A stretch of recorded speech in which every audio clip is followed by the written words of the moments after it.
What's up, guys? Welcome back to a brand new video. Today we have a story of an incredibly spoiled brat who ends up knocking out his teacher for the worst reason ever. I mean, there's never really a good reason to knock out your teacher in class, but this was just the goofiest thing ever. I know you'll enjoy this story as it's a pretty crazy spoiled kid story. So yeah, sit back, relax, and let's get right into it. And of course, leave a like for your very own free nothing. So we're going to call the subscriber who submitted this story Teddy. And we're also going to call the kid in Teddy's class who is the spoiled brat. We're just going to call him a spoiled kid or a spoiled brat. Whenever I give him a name, it always gets kind of complicated. So anyways, this kid in Teddy's class was just known as the spoiled kid. He was just known as the kid who was just very entitled. I mean, his parents had a lot of money. He was always given everything like that. But he just embodied being super entitled. He just embodied being super spoiled because he was super spoiled and he was super entitled. And this all started one day when there was a new girl in class. So this girl, anyways, this is 7th grade, so they've been going to the same school with the same people forever. But whenever someone new moves into the neighborhood, they obviously join the high school. And yeah, so there's a new girl who moved in over the summer, and we're just going to call her Kate, because that's the name I use for basically everyone at this point, or any girl at this point. So yeah, Kate's the new girl. She comes in, and immediately, spoiled kid, who has zero charisma, or riz, as you guys might call it, has zero charisma, right, has zero play, has zero riz. He immediately decides that he's the one to make the move. So anyways, it's like the first day of class, and Kate's the new girl in the class, and it's a little tough when you're the new kid in class because everyone else is talking to each other, everyone else knows each other, and you're kind of just chilling there, you're kind of just sitting there, kind of just twiddling your thumbs or whatever, not really sure what to do. But anyways, immediately, within I don't know, as soon as class began, the spoiled kid went over and sat right next to her, which she had no problem with because, I don't know, when I'm new and someone makes a move to be friends with me, I'm very happy with that, you know? And she probably just thought that I don't know, he's being nice because he knows that I'm new. Anyways, spoiled kid sits down and says, "Hey, what's up? My name's Spoiled Kid. Nice to meet me." She kind of just looks at him like, bro. And Teddy's watching the whole thing go down. Oh, yeah, by the way, we're calling subscriber Teddy. I don't know if I said that or not. So Teddy's watching this whole thing go down. And he's just chilling with his boys. And he's just thinking to himself, oh, no. Bro is at it again. Bro is at it again, being a menace to society and being a menace to this new girl. Poor Kate, bro. So the spoiled kid sat down. He's like, yeah, what's good? Nice to meet me. I'd be super happy to meet me too. And she's like, he's like, yeah, so I just wanted to know if you wanted to go in a car ride with me on this Friday. It was a Monday, so he's talking about the upcoming Friday, implying do you want to basically go on a date with me? He's like, yeah, my car is pretty cool. I bet it's a little nicer than any car you've driven in, so it would be a really cool experience. It's a great opportunity for you. Yeah. And Kate's just kind of sitting there very awkwardly. This is an in real life try not to cringe challenge, and she was about to lose real hard. So she's like, I don't know. I might be doing something with my parents this weekend, so it's a very nice offer. He's like, okay. What about next weekend? Are you free next weekend? And she's like, maybe. I mean, I don't really know, but I can get back to you. He's like, that's not gonna cut it, actually. I'm gonna have to know right now because I have a lot of women who want to be in the car with me. Which, when Teddy heard this, he kind of rolled his eyes. Because he knew for a fact that the line of women, he's saying that, the spoiled kid's saying that there's a line of women going out the door to, be on a date with him. When in reality, the line was 0 people long. And it did not exist. There is no line out the door to be dating the spoiled kid. Nobody wanted to do that, bro. He has no charisma. He's got no risk. He's got no game. He's got no nothing. He's got no play. Nothing, bro. Nada. Not a single speck of that, right? So Teddy's kind of just rolling his eyes oh, okay. Whatever, spoiled kid. Nice try, but she's not going to fall for it. So anyways, class begins, and, spoiled kid can't be talking throughout all of class without getting kicked out by the teacher, right? But, one would believe that. But the spoiled kid is, whispering, while the teacher's talking or whatever. He's like, hey, what's up, Kate? Like, I just want to say you looked really good in your dress today. The teacher's like, sorry, spoiled kid, could you not talk during class, please? He's like, all right, sorry, teacher. Hey, Kate, He just, like, kept whispering, like, really loud. Like, you know when people whisper, but instead of going like this, they're like, hey, I'm just whispering right now. I'm like, dude, shut up. You're so loud. Just because you kind of make your voice hoarse or something, like make it kind of rough sounding, doesn't mean you're whispering, bro. You're basically whisper yelling at me. So yeah, the spoiled kid was basically whisper yelling at Kate the entire time, being like, yeah, this is some really nice shoes you got on right now. and the teacher's like, spoiled kid, can you please shut the fuck? No, I was kidding. He's like, spoiled kid's like, he's like, hey, can you please not interrupt class? This is the second time asking you. The third time I will ask you to step outside. Spoiled kid's like, yeah, okay. Mumbles under his breath, whatever, dude. At this point, Teddy's just watching the most failed Riz attempt on planet Earth. This is a 0 out of 10 Riz attempt. It's time to just retreat. Mission failed, we'll get him next time type moment. This is not going well for the spoiled kid, which is great and all. But the spoiled kid had a lot of confidence that maybe wasn't deserved. And by maybe wasn't deserved, I mean most definitely wasn't deserved. And this story is basically a saga of the spoiled kid versus the teacher, and this is the first arc of the story, as you will see very soon. This is basically episode 1 of Spoiled Kid versus the teacher. So the spoiled kid is trying to continue to talk to Kate, right? He's like, so, Kate, have you gotten any updates on next Friday? and remember, he like just asked her like 20 minutes ago, and she says, I don't know. I don't know if I'll be around next Friday, but I'll get back to you. Dude, like, how is she supposed to know at this point? She's literally been sitting in class next to you for the last 20 minutes. She's not been on her phone. She's not been home. She's not talked to anyone. Like, literally no time has passed at all. And he's like, hey, Kate, I was wondering if Friday was free again. like, of course it's not free, bro. You just asked. Chill out. And she kind of looks at him and shakes her head like, no, I don't know. And the teacher kind of notices the spoiled kid speak again, but I think the teacher wanted the spoiled kid, gave like the spoiled kid a unspoken like extra pass for that one. But obviously if you heard him speak again, it's time to get out of there, right? So the teacher's like speaking, talking about something, and at some point the teacher's like, oh, I'm so sorry, guys. I forgot to introduce our new student. I mean, I guess they were all new 7th graders, but, you know, Kate was the only new girl in the class who wasn't there last year. So the teacher thought it would be a good idea to introduce her in front of everyone. So the teacher's like, all right, Kate, not to put too much of a spotlight on you. I know this is kind of stressful, new to you, but if you could stand up and introduce yourself to the class. She's like, hey guys, like, my name's Kate. Like, I'm new here. I just moved here. I don't know, going on hikes. She just says stuff, right? And the spoiled kid speaks up. He's like, and she's gonna go on a date with me this Friday, or next Friday, in my really cool car. And Kate just turns bright red because, one, that's just not what anyone said. Actually, that's what the spoiled kid said.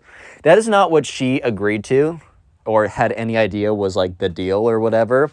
And also, second of all, I think she realized pretty quickly that being associated with the spoiled kid was not really a great way to make a first impression of people. Like, if people, like, you know, guilty by association, like if you associate with someone or something that's not good, then you're just going to become not good by association to that thing or person. Yeah, I think she realized pretty quickly that being associated with the spoiled kid was just going to be a really bad call because, yeah, just like the way he acted for the last 30 minutes kind of gave her the idea that, yeah, that's not what's good, right? So everyone goes dead silent. It's not like they were talking before, but, you know, there's kind of like a lively silence and a very awkward dead silence. It went from like a normal silence to like pure silence as everyone's just like, what did this kid just say? Spoiled kid's like, yeah, you guys not hear me? Yeah, she's going on a date with me this next Friday. My really cool car. Yeah. And, you know, Kate's like, well, I don't know if I agree to that. And he's like, she totally wants to, guys, as you can tell. And the teacher clearly was not looking very happy. But he once again didn't say anything because he just kind of like bit his tongue or whatever. He's like, whatever. So she sits down and he goes back to teaching. And the spoiled kid leans over. He's like, Hey, Kate.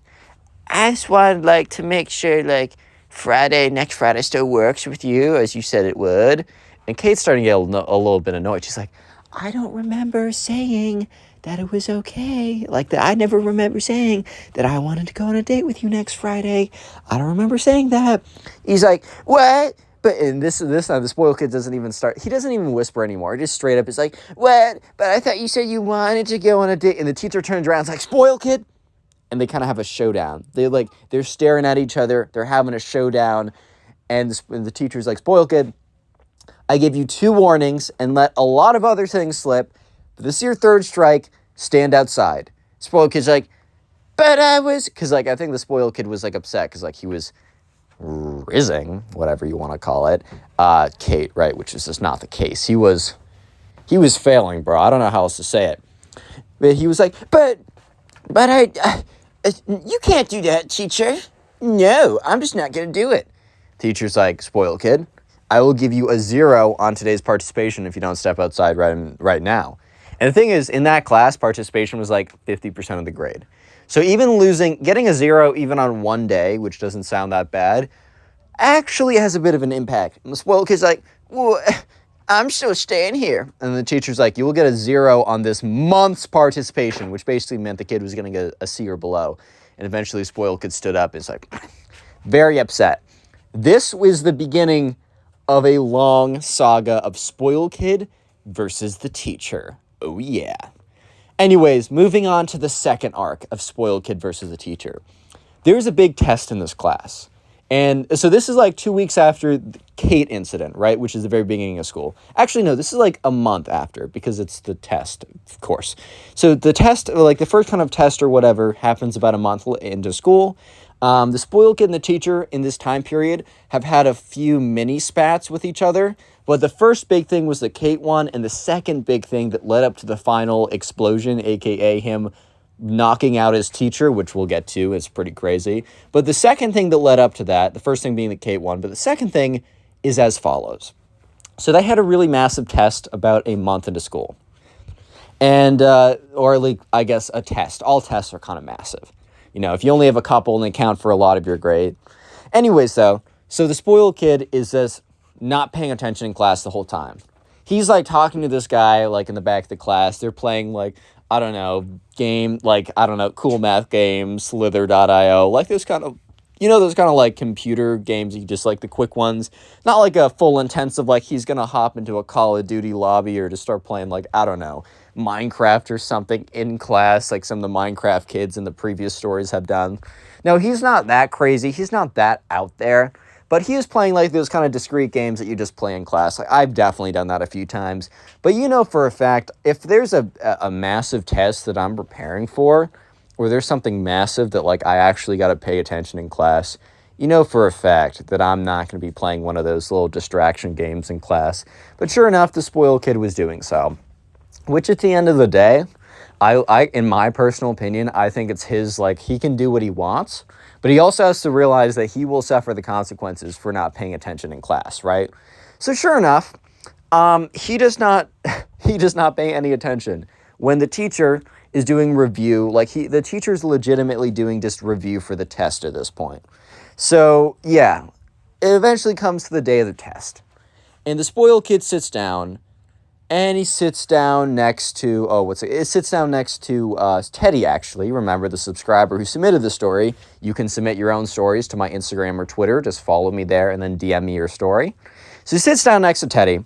And Teddy is aware that the spoiled kid has not been in class for, like, the entire week. Or he has been in class, but he's been mentally somewhere else, right? And Teddy kind of sits down next to him, and Teddy's totally prepared. He's going to kill it or at least do all right. Like, if Teddy messes up big time and freezes and screws up everything, worst comes to worst, he might get a B. Like, he's going to kill it either way. And he sits down next to the spoiled kid. And the spoiled kid is, like, very clearly looking over at Teddy's paper. And Teddy, like, looks back at him. And they make eye contact. Like, the spoiled kid is looking down at Teddy's paper, looks up at Teddy, and Teddy's just staring him down. The spoiled kid's like, oops. So, yeah, Teddy kind of, like, moves his elbow so that it makes it very, very difficult, if not impossible, for the spoiled kid to read his answers. And the spoiled kid's like, oh, crap. So yeah, the spoiled kid goes on to not really be able to answer any of the questions correctly. Yeah, the spoiled kid just kind of like fumbles around. He's like, Well, maybe if I do... Wait, if this is multiple choice, can I just select all the answers and get partial credit? Damn it. Yeah. Right, so the spoiled kid just does not do well on this test. And eventually he has to hand it in because he's the last one in class scribbling it down. And the teacher picks it up. And yeah, 3 days later, the teacher has all the tests graded. And the teacher's walking around the class. And the teacher's handing back these tests to all the students, right? So he hands them back to Teddy and his friends or whatever. And eventually gets over to the spoiled kid. And then when the spoiled kid gets it, he's like, Ah, crap, dude. and sure enough, right, Spoiled kid's like, raises his hand and he's like, Mr. Teacher, Mr. Teacher. and the teacher turns around and is like, oh, yes. He's like, Sue, could you come over here for a second? I just have a question on number 3. And the teacher's like, oh, okay, whatever. Teacher walks over to Teddy. And, not Teddy, sorry, the spoiled kid, who is sitting not next to Teddy, but close enough that Teddy can overhear what's happening. And so the teacher comes over to the spoiled kid. The spoiled kid's like, Hey, Mr. Teacher. So, I'm not really that happy with the grade I got on the test. Could you help me out? Maybe bump me up 20 or so points? and Teddy, when he overheard this, is just like, hey, yo, bro, what? You want to bump you up 20 points? Huh? You think he just like pulls these grades out of his butt or something? You think he just like random number generates these grades? Like, bro, they're attached to something. What are you talking about? So yeah, the teacher's like, no. I mean, spoiled kid really thought like, oh, I could just pull this off. And that's when the spoiled kid says, well, I guess I thought you'd say that, so maybe this will help you reconsider. spoiled kid reaches into his pocket, pulls out his wallet, opens it up, and takes out a $20 bill. And starts waving it around. It's like, Teacher, this will be in your desk by the end of the day if you promise that you will change my grade to a 100%. not even bumping it up, just round it up to a 100%. And the teacher's looking at him with this blank face and is like, really? You're going to bribe me for a $20 bill? You know, if someone found this out, I could lose my entire job. I could lose my entire profession for $20. And spoiled kid's like, yeah, it's like a whole $20. I mean, you're a teacher, so what do you get paid? Like $25 a year or something? The teacher's like, no. And spoiled kid's like, what? Well, it's still a really good deal, and I would totally take it if I was you. And the teacher's like, no. First of all, I'm not going to risk my job for $20. Second of all, on the principle of the matter, no, I'm not going to do that. That's ridiculous. You're being ridiculous. And the spoiled kid's like, What? I think the spoiled kid, like, was totally fine failing the test. Or wasn't totally fine, but, like, kind of thought that, like, his plan B, which was bribing the teacher, was so, like, oh, he got that in the bag, bro. Like, he doesn't have to worry at all. But yeah, no, he does need to worry because the teacher failed him on the test and didn't take the bribe. At this point, the spoiled kid really does not like the teacher. He has major beef with the teacher. And all the next day, not the next day, but a couple days later, on that day, on what feels like a normal day, is about to be one of the craziest days in Teddy's school history. It's about to be the craziest day by far that Teddy's ever had at school.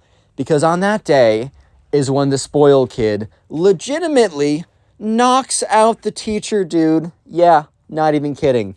Real quick, if you made it this far into the video, you see I'm doing it a little later on. I normally do it like 10 minutes in. Now we're doing it like 20 minutes in. If you made it this far into the video, comment spoiled down below. That'll be the secret-ish word of the day. They're never that hard to guess, but it'll be the word of the day. Please comment them down below. I'll try and heart as many as I possibly can. And also, this video will be on Spotify too, as well as my future stories. In fact, you can kind of listen to them, some of them, an hour or two before they go up on Spotify. Also, follow the TikTok down below. I'll be posting my shorts on there, help out the channel. And finally, the best way to support the channel is to, one, finish this video all the way through, and then after you're done with that, go ahead and watch some more of my older videos. A really easy way to do that is to go watch older videos from my Storytime playlist, which will be linked in the pinned comment down below. Please comment down below if you are watching my old videos or binge watching the videos, as it really supports the channel, and I will try and heart your comment and say thank you for doing such. Anyways, let's get to the point where this kid knocks out his teacher, bro. This is why you all came here. Am I wrong? Am I wrong? No, I didn't think so. So this all started in what felt like a normal day. After all this has gone on, obviously. And the spoiled kid was late for class. And I know in like college and in some high schools, but specifically in college, you can get away with being late for class, especially if it's a lecture class where like the teacher doesn't even really know who you are and they don't take attendance. You can even just like not show up for every day except the exams and you'd be fine. But in most high schools and middle schools, and at least in my high school and middle school, attendance was a really big deal, and you would get really penalized for being late or being, I don't know, for just not attending enough or whatever. And that was true for this middle school as well. So the spoiled kid was late. And this wasn't the first period of the day, because then he could say, oh, I got in late, therefore I am late, sorry about that. But instead, he just, this was like middle of the day. He just did not feel like showing up to the class because he didn't like the teacher so much. So the spoiled kid came in very salty.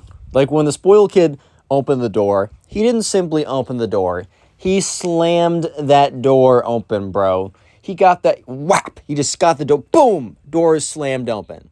So he already was pretty clearly not having the greatest day ever, which that happens to all of us, man. We've all been there.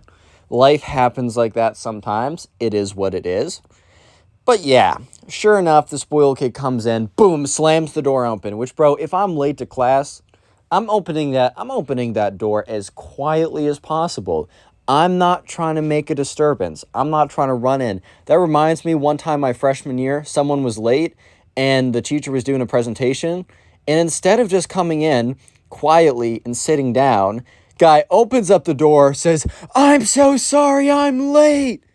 And everyone turns, the teacher turns, everyone's looking at him. The flow of the presentation is completely interrupted. Like, bro really played himself trying to be more nice about it, but whatever, right? So he slams the door open. I bet the spoiled kid just got rejected by some girl or something. So he was not in a good mood. And he already didn't like this teacher that much. And the thing is also, the spoiled kid must have I don't know why, but instead of having his backpack on his back, he was holding the very top of the backpack, it has a little handle. He was holding it on the handle. And his backpack was full of books. So it was very heavy, right? This is important for just a second later. A teacher, instead of just ignoring it, which maybe the teacher in retrospect should have just ignored this. But yeah, the teacher doesn't end up just ignoring it. And, the teacher is turns, he's like, spoiled kid, you know what I feel about attendance and being late to class. I'm going to have to write this up and send this to the front office. And the spoiled kid must have had other demerits or whatever, because I think if you were late enough, you eventually had to do you either weren't allowed to have a free period or you had to spend your free period helping out, I don't know, in the kitchen or something. Or, I don't know, for some reason there was some kind of punishment. It wasn't like you're getting expelled for being late to class, but it was still something. It was definitely something big enough and annoying enough that the spoiled kid didn't want to deal with it. So the spoiled kid does something absolutely crazy. I guess he just wasn't having a good day, because the spoiled kid is he's like, I'm going to give you one chance. I'm going to give you one chance to take that back. And teacher's like, no. Just what? Bro, what are you saying? The spoiled kid's like, fine, then you've sealed your own destiny. And the spoiled kid, I guess, was close enough to the teacher. He takes the backpack, he swings it behind him, and just full force, going a very powerful swing and just letting momentum run, just whips the backpack around in the air, and just boom, clean collision with the teacher's head, boom. And the thing is, there was enough heavy textbooks in there, and while this kid wasn't some big bodybuilder football guy, he swung it around, and momentum, plus just how heavy the backpack was enough that when it made collision with the teacher's head, bum, out cold. Teacher literally falls back and collapses on the floor. The entire class goes dead silent. And the spoiled kid kind of realizes that he just messed up big. And he's like, oh my God, guys, my backpack just slipped out of my hands. How did that happen?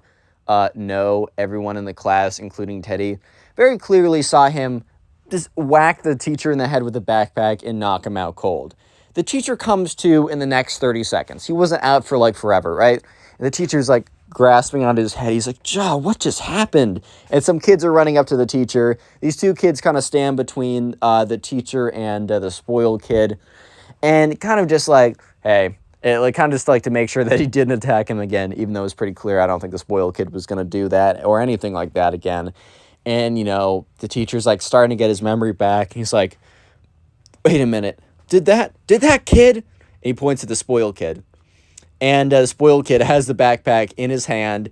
It's very clear that he's looking super guilty. And the teacher's like, "Give me my phone." So one of the kids reaches over, gets his phone. The teacher calls up the security. He's like, "I need you to come down to the class right now." So sure enough, a couple minutes later, teacher's still sitting on the floor. Two security guards come in and say, "What happened?" And the teacher says, "Yeah, see that kid right there?" Points to the spoiled kid. "He just hit me over the head with his backpack and knocked me out cold for like 30 seconds or something." So immediately the two security guards go up to the spoiled kid. And the spoiled kid's like, Guys, it slipped out of my hand. It wasn't my fault. and just like literally grab his backpack and then grab him basically and are pushing him out into the hallway. He's like, Guys, no. It slipped out of my hand. It wasn't my fault. and so yeah, all the kids were just kind of sitting there, and the teacher's like, "Oh God, I should really get this checked up."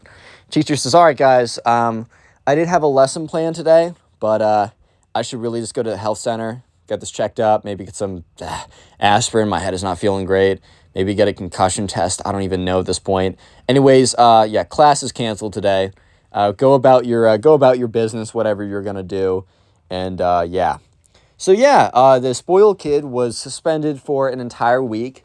He was also forced to sit in the back of the class, and it was very awkward for the rest of that year. And that is the saga of the spoiled kid versus Click on the video on teacher. screen right now. I know you'll enjoy it. Just click it. Do it. What's up, guys? Welcome back to a brand new video. Today we have a story of a spoiled kid who gets his parents to sue the teacher because the teacher failed him on a test that he failed because the spoiled kid didn't study. Yeah, I'm not even kidding. The whole school basically went into like a lockdown type situation during the court case. This was an absolutely insane story that I know you'll enjoy, so sit back, relax, subscribe if you're new, drop a like in the video to claim your free nothing. And with that all being said, let's jump right into it. So we're going to call the subscriber who submitted this story Nathan. So anyways, there's a kid in Nathan's class who we're just going to call the spoiled kid. Everyone knew that this kid came from money, and like serious money. I don't mean like his parents were like, I don't know, semi-successful businessmen or lawyers or anything like that. I mean serious money. However, it was always kind of rumored that the money was a little, how do you put it, suspicious, like kind of like a mafia type money or whatever. Obviously, or not obviously, but that was never confirmed or anything. It was always kind of a rumor, but it was always kind of the unknown saying that this kid came from very suspicious money. And his parents were always kind of a little dodgy as well. On the subscriber, what do I call him? Nathan remembers that on what do your parents do for a job day? Because not day or whatever, but like for one of his classes, you'd go around and you'd say what your parents do for work or whatever, or what they are or what they do or something like that. He said the most suspicious type jobs. Like his mom was just like stay-at-home mom, which is totally fine, totally fair. But his dad was like a businessman who travels the world and does things. And it never got more specific than that. When the teacher asked what kind of business, the kid literally responded business. And other than that, it wasn't just that made him suspicious. It was a lot of other things. However, this story all starts when the class that Nathan has with the spoiled kid has a really big exam. So Nathan and the spoiled kid were both taking calculus in their junior year, which is it's pretty intense math for high schoolers, at least. I know that I never took calculus in high school, and I'm taking the whole series right now, and it's pretty difficult. But anyways, this was definitely a class that you needed to study for and you need to prepare for if you're going to do well in it. Of course, unless you've already taken calc before, then you don't. But anyways, there was a really big exam coming up, and the spoiled kid was not even showing up to class for half the days. The days that he did show up, he just wasn't really paying attention, which is actually all right if you're if you can study this stuff well on your own. It honestly doesn't really matter. If the teacher isn't teaching it well and you can teach yourself better, then that's totally fine. However, it was pretty clear that this kid was not going to do well in the class. And the thing is, right, there was a major test coming up that was going to have a really big impact on the grade. They only had 2 tests and a final, and the test and the final combined were worth like 80% of the grade. So if you bombed one of these, you were going to fail the class. So the day of the test, you know, the spoiled kid comes in late, whatever, basically completely unprepared. And yeah, spoiler, it did not go well. But I gotta say something. We got a sponsor today, baby. Let's go. Gentlemen, did you know that 85% of women want men to manscape below the belt? They're not going to like you if you don't do it, dude. Thankfully, I got the solution for you because today, this video is sponsored by Manscaped.com. Look, guys, I'm just going to be honest. If you ever want a chance of having a girlfriend, ever, you can't be stinky down there. You can't just have odor coming out of you. But thankfully, I got a solution for you. This is where Manscaped comes in and will solve your problem. The Performance Package 4.0 by Manscaped is the perfect solution to this. To make sure that you're all nice and trim and not stinking the place up, we got something cool. Take a look at this. I mean, of course, unless you're trying to smell like a Discord mod, but that's up to you. That's your own decision at this point. And you might be a little scared. It's a little scary putting this thing down there. However, there is no need to fear because Manscaped has no nick, no scrape technology. So you're going to be just all right. This thing is cordless, wireless, and LED lights. But the performance package, believe it or not, comes with even more than just this.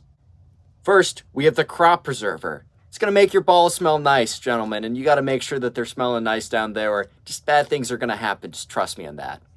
And also included is the Crop Reviver, a little spray type thing that'll make sure you're smelling good down there for hours, keeping it nice and cool, and making sure that nobody around you collapses from just how bad it smells, which you don't want that to be happening, trust me.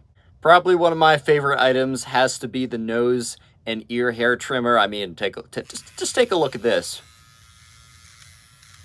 I mean, no one wants a bush in your nose. I mean, that's all I'm saying. So we got you covered. And also you might be thinking, well, this sounds great, but do I happen to get 2 free gifts when I purchase for a limited time? Well, you do. For a limited time, when you purchase the performance package, you will get 2 free gifts. Pretty great, right? You will be getting the Shed travel bag and the Manscaped anti-chafing boxers. Let me show you those. Travel bag will make sure that you're putting, you got all your stuff in one place.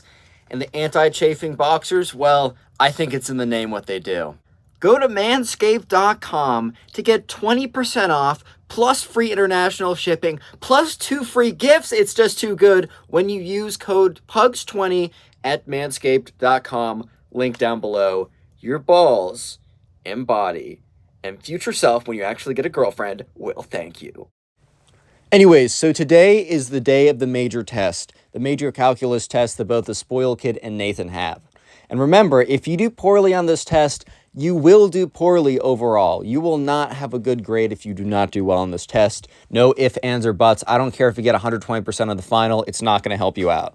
So the spoiled kid comes in literally 10 minutes late to the exam. And this was a type of exam where you needed to squeeze out every single second you can get, that you are probably going to be finishing when the time is up.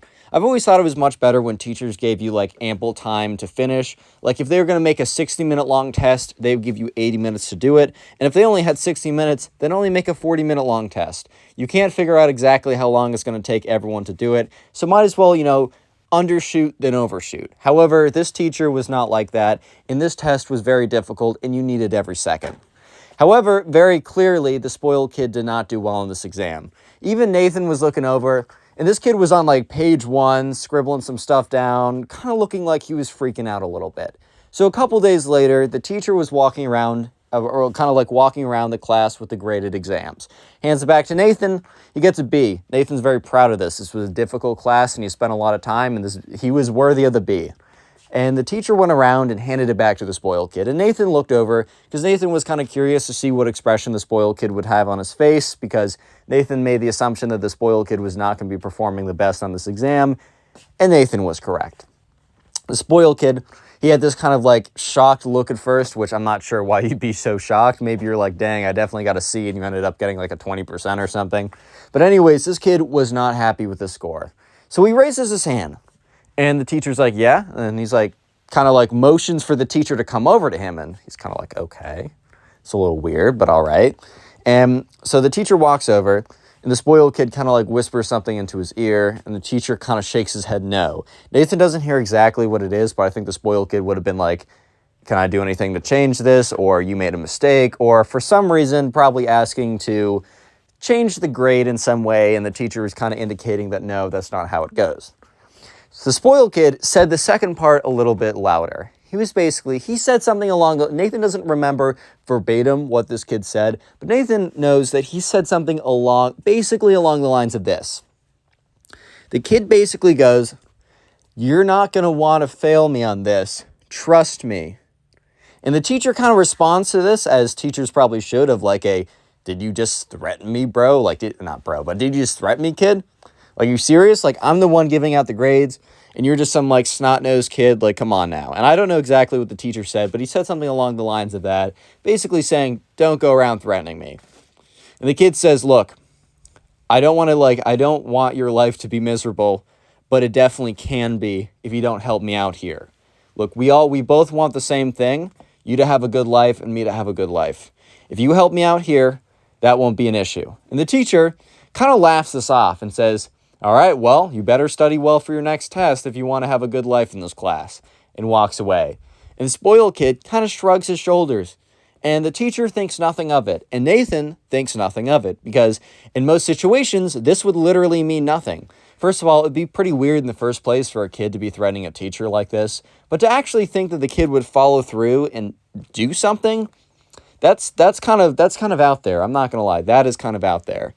However, right, he does do something about it, and he does do something pretty crazy. So anyways, the next day comes around, and Nathan's sitting in class, and the spoiled kid is late. And Nathan just assumes that the spoiled kid is just not trying to come to class, as he skips it like 3/4 of the time anyways, so this wasn't anything out of the blue. But when the spoiled kid comes through the door, it is Nathan was not prepared for what he was to see. It was the spoiled kid followed by two older men in suits. Full buttoned up suits. You got the suit jacket, you got the shiny black shoes, you got the hair slicked back, parted on the left, a very standard lawyer attire. And immediately, Nathan realizes that something is up. So at this point, one of the lawyers goes up to the teacher and says, like, Mr. Davenport, or we'll make that his name, Mr. Davenport, you are officially being served. Which, if you don't know what it means to be served, it's when someone wants to sue you. You have to give them a piece of legal, I don't know the law that well, but I'm not a law student, right?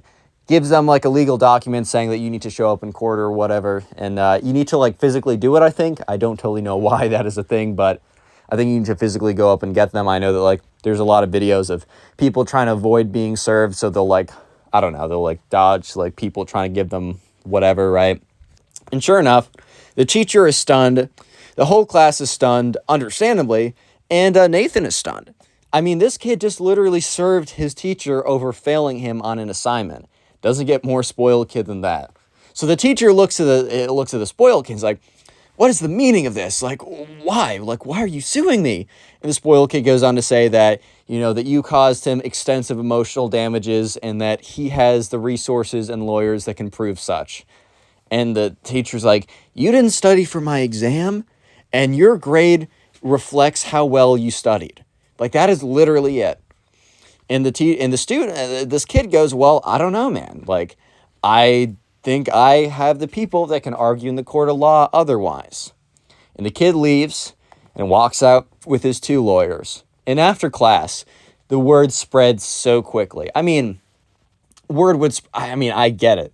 Someone comes into class and sues your teacher for failing them on an assignment. I feel like I would tell literally everyone about that as well. That's freaking crazy right there. Yeah, so sure enough, word spreads incredibly fast, incredibly quickly. Everybody is talking about that. There's nothing else that's really being talked about at this point. And yeah, teachers start to get involved, the whole staff, basically the entire school, including the staff, faculty, whatever, are made alert by the end of the week. So Nathan gets in the car, and his mom is like, the first thing she says, right? He gets in the car right after class. The first thing Nathan's mom says is, did you hear about did you hear about the case that's going on? And Nathan's like, how did you hear so quickly? Like, it literally my teacher was just served in class today. And immediately Nathan's mom, like, it was your teacher? He's like, yeah.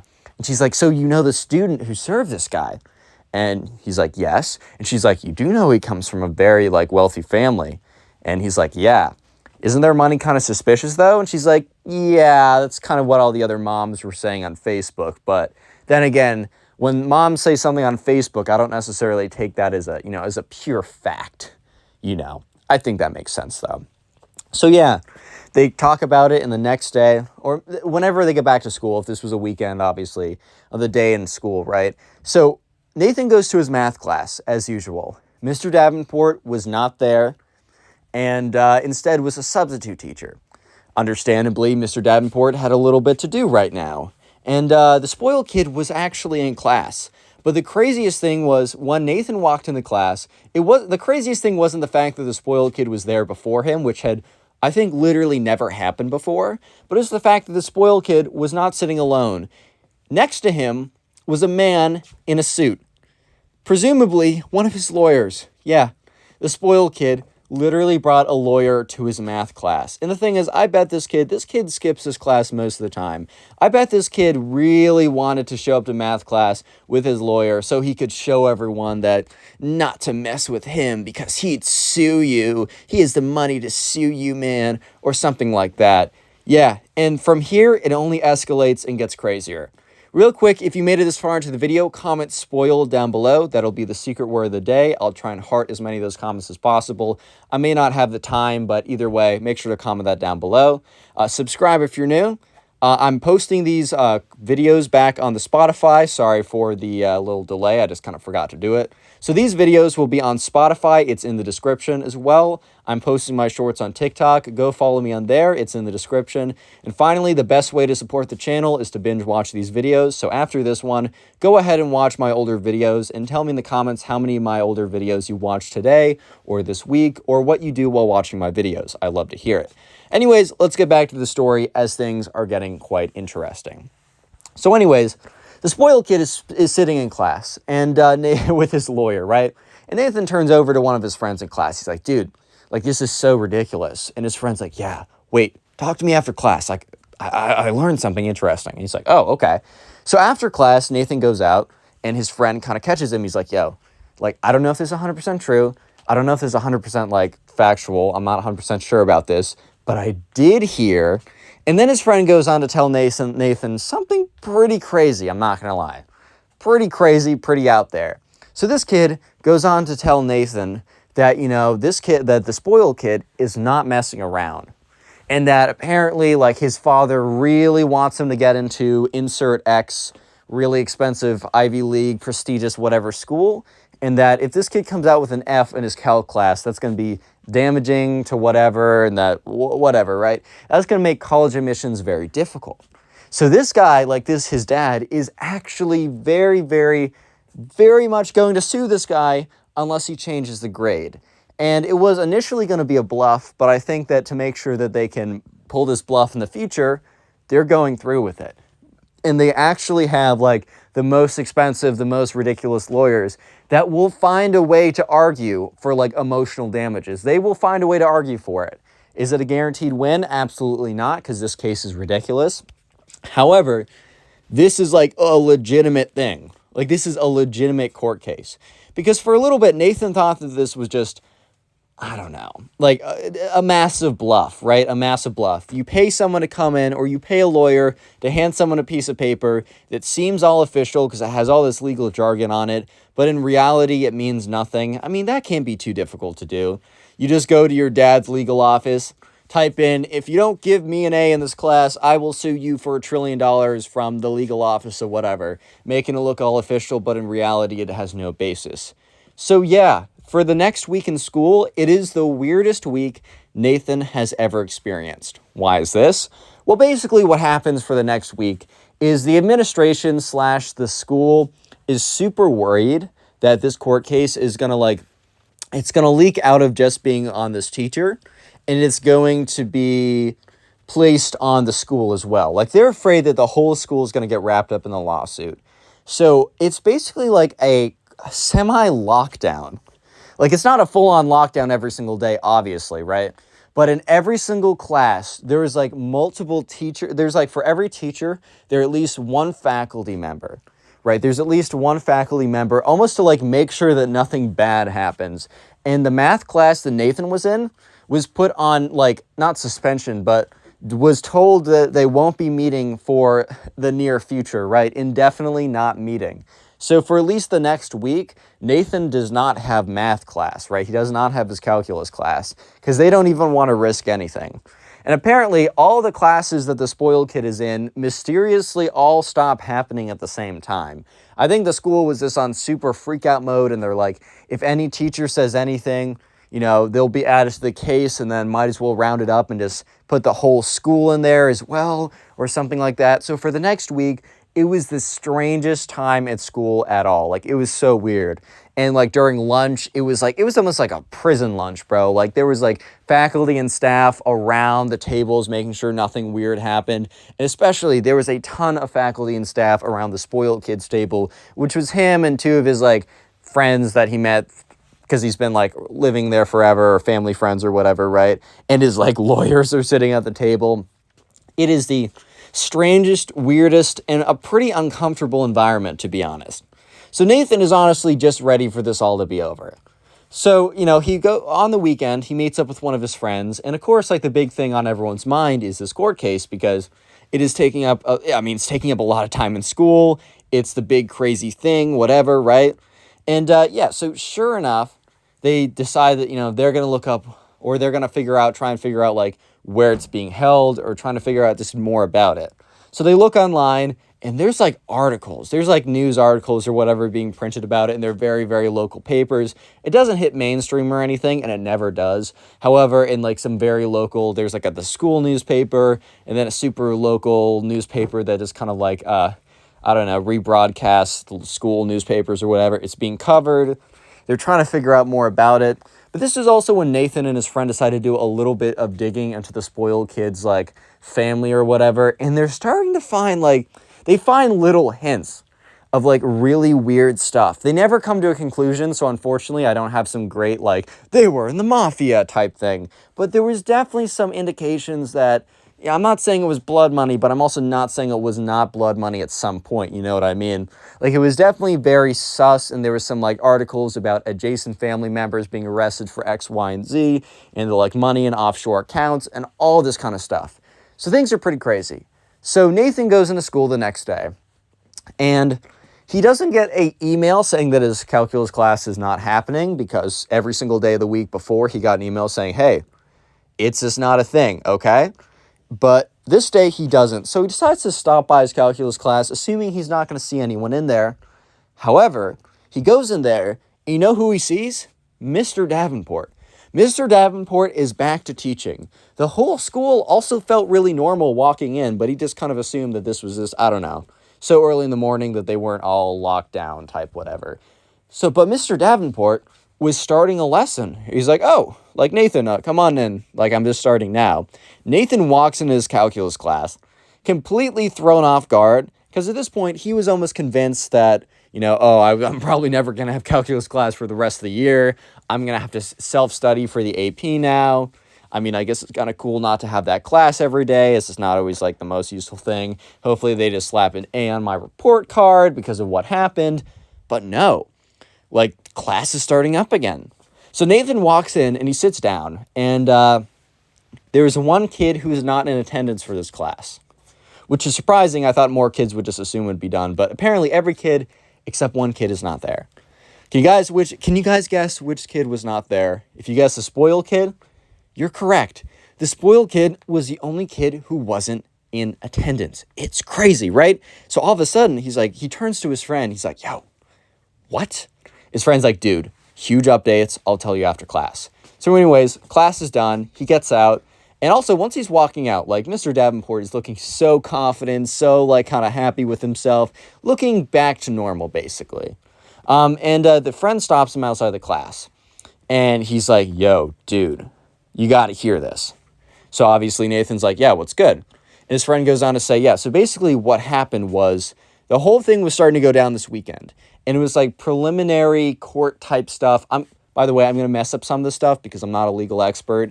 And this was told to me over Instagram DMs by another guy, by the subscriber who submitted this, who also isn't a legal expert, who heard it from a friend who isn't a legal expert, who heard it from someone else. Okay, this is going down the grapevine, many iterations and many iterations of people who don't know what they're talking about.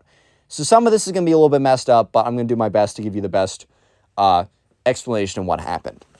So essentially, it was like a very preliminary, like basic, like introduction to like the court process or whatever.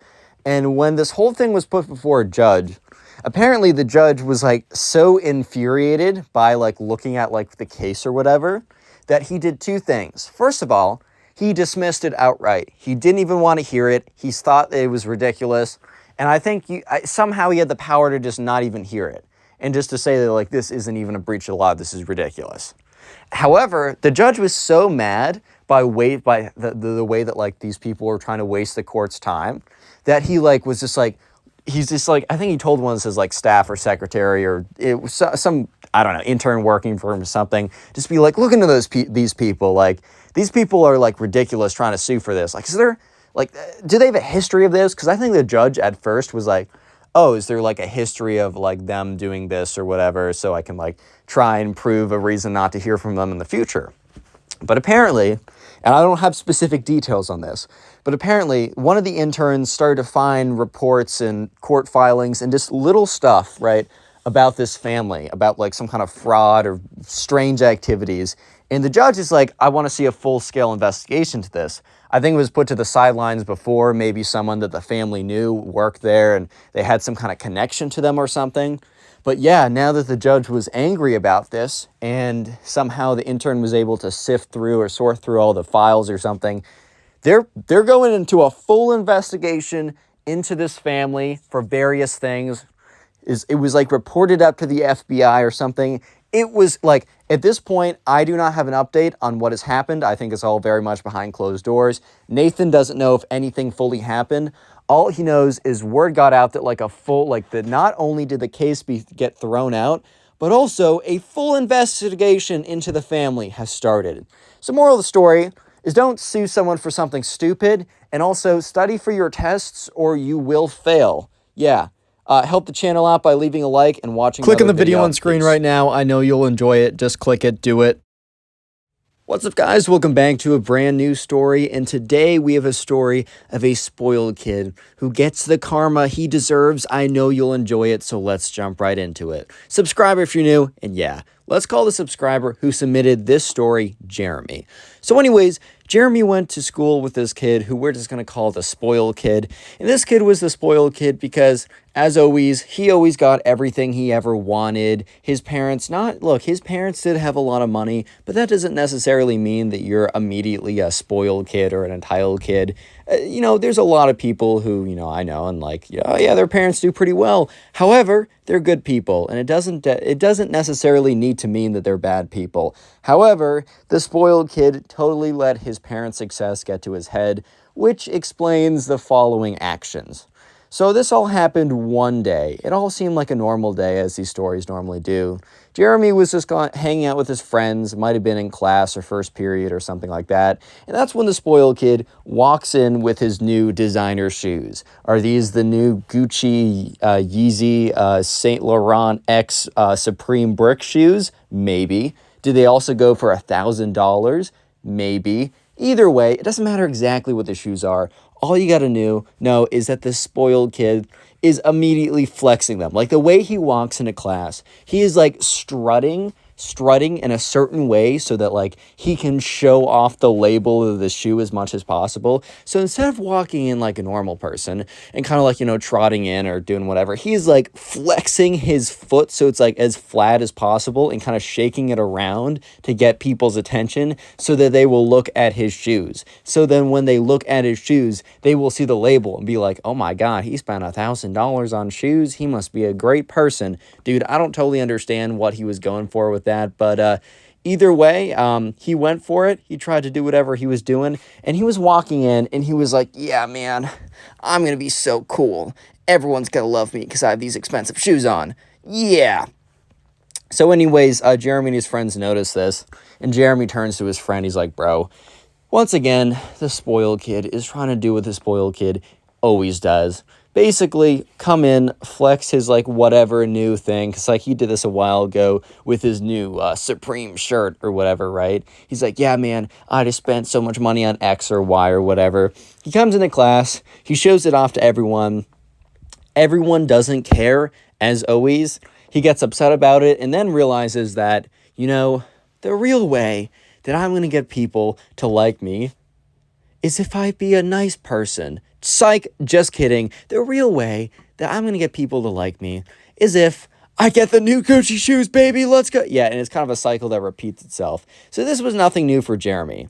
And so another important detail that will be extremely important later on, so remember this, is that Jeremy and the spoiled kid, they have a crush on the same girl.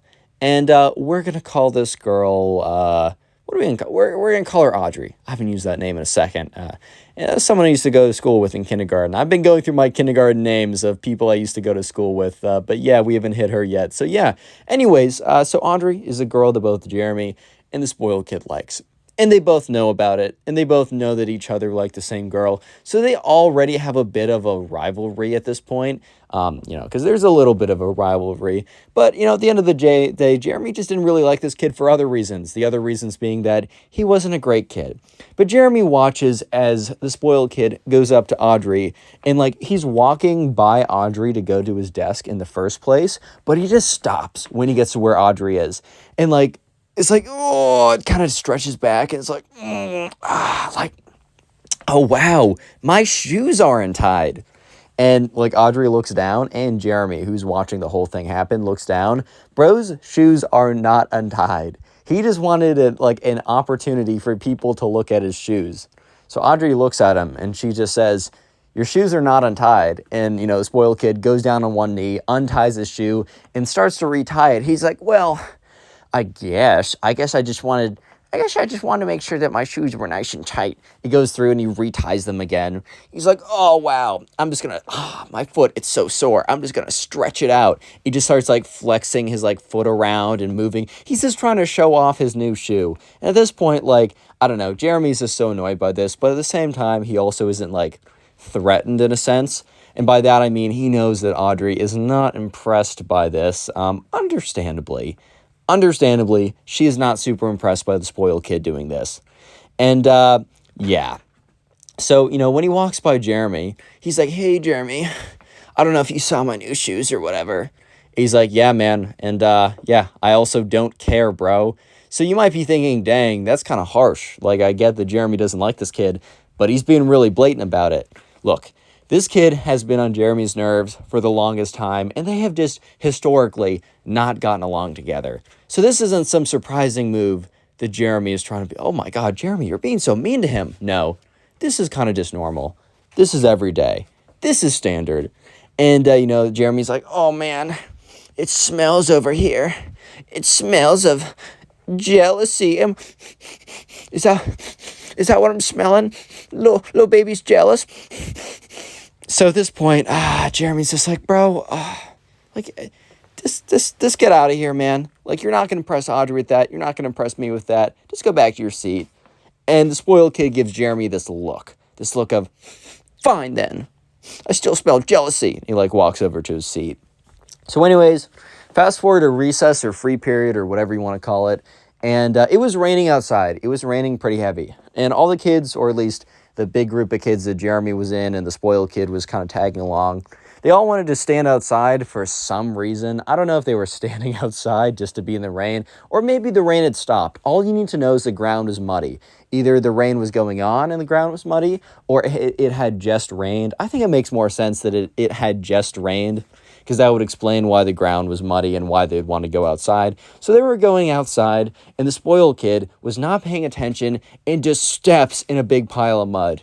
Yeah, completely like, not wrecking, right? You can always wash your shoes, but definitely scuffing up his new super fancy shoes that he was basically revolving his entire personality around. So yeah, the spoiled kid is like, what?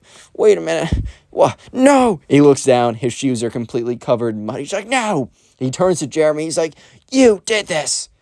And Jeremy's just like, what? He's like, you did this to me! And once again, he just looks at him. He's like, bro, I don't think I understand what you're saying here. He's like, you know what you did. Jeremy, once again, looks at the spoiled kid and is just like, bro, I really don't. He's like, you planted this mud in front of me because you were afraid that I was going to steal Audrey away with my shoes. And Jeremy's just like, dude, back up a second. What? And the spoiled kid's like, this will not go unnoticed.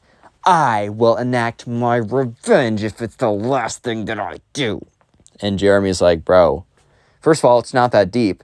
Second of all, how did I plant a mud puddle in front of you? You really think that I watched you go outside, that I watched you walk outside, or will go to walk outside? I ran in front of you, went up, went on my knees, begged to the rain gods that we would get rain, had it rain for exactly 35 seconds, have it only rain where the mud was in front of you, and wait for you to step in it because you weren't even paying attention. Did I also pray to the, spoiled kids not paying attention god to make you not pay attention as well, bro? Is that how it went down?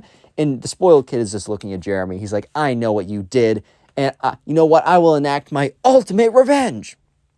And, Jeremy's like, what do you mean by that? He's like, you know what? By the end of this day, Audrey will be dating me.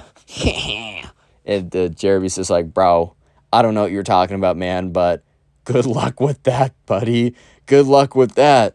You know what? If that's what's going to happen, that's what's going to happen. But best of luck, pal. I have a feeling that's not going to happen. So anyways, the spoiled kid is about to go completely crazy mode to try and get Audrey to date him by the end of the day, and it's really awkward. Real quick, if you made it this far into the video, comment spoiled down below, and we also have a special message from our sponsor. Our sponsor is me. I don't get sponsored. Watch. Hey, I just want to say if you leave a like on the video right now, you will get your very own free nothing. And I just wanted to show my face as a part of authenticating that I will give you absolutely nothing if you leave a like right now. I mean, you heard the man. Leave a like in the video. And also, as always, the best way to support the channel is just to keep on watching videos after this one. Anyways, so, Jeremy watches as the spoiled kid runs off, probably planning to find a way to get Audrey to fall in love with him. And I'm not going to lie, Jeremy was not too concerned.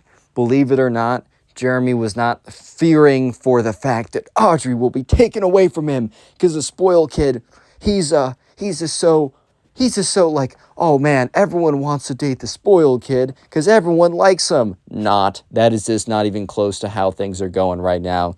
So yeah, Jeremy watches, he kind of walks back in and he watches as the spoiled kid walks up to Audrey in the middle of everyone. There's other kids around, and Jeremy's like, the spoiled kid's like, Audrey, I have an important question. And people kind of knew that the spoiled kid had a thing for her, on the low key. So people kind of turned around. They turned their heads. They're like, hey, yo, what's going on over here, bro? Is bro about to make a move? And yeah, sure enough, kind of a little bit of a crowd forms. And the spoiled kid goes on one knee like he's gonna propose to her. And it's like, Audrey, will you be my girlfriend? And she's like, okay, Audrey's a very nice girl. But she also very much does not want to be his girlfriend. There we go. So she's like, and he's like, well, Because at this point, the spoiled kid starts to realize it's not going 100,000% his way. So he starts to be like, I'll take you out to dinner wherever you want. I'll take you shopping. I'll let you buy literally whatever you want. I'll let you have these new Gucci shoes. He takes off his shoes and she's like looking at them because they're all muddied up and they smell terrible because his feet have been in there for like at least 5 minutes. So, yeah, she's like, I'm sorry. I just don't think I don't want to date anyone right now. And the spoiled kid's like, okay, that's fine. And he just starts running back. And he runs and he sees that Jeremy's looking at him. And the spoiled kid, his face of sadness turns to a face of anger. And he looks at Jeremy. He starts walking right towards him. He's like, you did this to me. And Jeremy's like, bro, I don't know what you're talking about. For the second time today, I don't know what you're saying. And he's like, you took away my Gucci shoes, and now you took away my girlfriend. And Jeremy's just like, bro, once again, I have nothing to do with anything. Like sometimes things just go bad in your life, bro. That just happens. Why are you freaking out at me? What did I do, bro? What? Yeah, so sure enough, the spoiled kid says that he will get his super revenge and he's got to watch out because he's about to own him in public and that he's about to get super owned. And Jeremy's just looking at the spoiled kid with this kind of blank look of like, oh, okay. I can't wait to see how this kid, quote unquote, owns me. Like he's going to wreck me, bro. He's going to destroy me. Ah, yes, of course. The spoiled kid is definitely going to have something on me that makes everybody like him and everyone hate me. Oh, yes, of course. Yeah, so the spoiled kid does something pretty ridiculous, as you shall see. Anyways, as you remember, first period, they have class together. So the next day comes around, and basically, the teacher has notes on her desk. So every single day, the teacher will kind of look at the notes to read off of them. So the spoiled kid had a plan that he thought was genius, but actually turned out to be one of the stupidest plans ever that got him in tons of trouble. But what the spoiled kid did was he went over and he got there early, and he replaced the teacher's schedule, like the little bullet points that she looks at to see what to say, and replaced it with a piece of paper that had one bullet point on it. And that one bullet point said, Jeremy is stupid, ugly, and poor, and no one should ever like him. Spoiled kid, and he said his actual name, but we're going to say spoiled kid. He's like, spoiled kid is so cool and has lots of money. Everyone should like him. Yeah, I'm not even kidding you. Bro wrote this. I guess what the spoiled kid was thinking was that that his teacher didn't look at this piece of paper as a reference to generally say what they're doing today. I think the spoiled kid thought that like piece of paper was a legit script that she read word for word, and that if he replaced the script, she was so much of a bot that she wouldn't even realize the difference and would just say that sentence out word for word. And I think in the spoiled kid's mind, the teacher was going to say that sentence word for word. All the kids in the class were going to be like, wow, I never thought of it that way. You know, Jeremy really does suck. Spoiled kid, you're the greatest ever. And then Audrey's going to go down on both of her knees. Not like that. She's going to go down both of her knees and be like, oh my God, spoiled kid, I made a huge mistake. I do want to date someone, but I only want to date one person, and that's you. And then everyone flaunts around the spoiled kid being like, you're so cool, you're so epic. And Jeremy's like, what about me, man? And they're all like, you suck, you're the worst. And they all start throwing stuff at him. Yeah, this is basically the fantasy of the spoiled kid right now. So the spoiled kid, sure enough, Jeremy notices that he replaces the piece of paper on the teacher's desk with his own little writing. And as soon as the teacher gets in, you know, she picks up the piece of paper, looks at it, and just starts staring at the spoiled kid. Because it's like when you write your own name in graffiti, like you vandalize a building and you're like, bye, I don't know, Connor Pugs, right? Like, bro, they're going to know who it is. You don't, but it's like you rob a bank and you leave your business card. It's like, oh yeah, by the way, I'm just going to leave my business card right here. Bro really outed himself by saying like, oh, this kid sucks and this kid's the best. Obviously, I mean, maybe not obviously, but at least in pretty clearly the kid, where it says this kid is the best, pretty clearly it's that kid who did it. Yeah, so sure enough, the teacher looks at the spoiled kid. And the spoiled kid is looking blankly back at the teacher with this big old grin.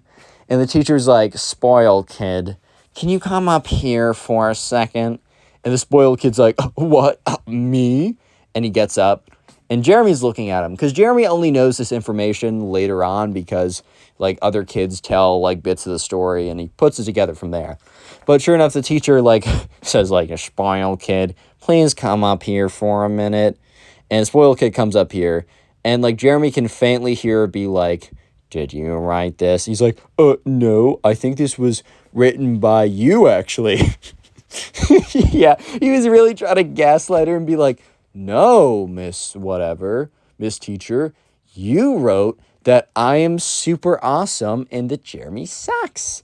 It was you the whole time. I don't know what you're talking about.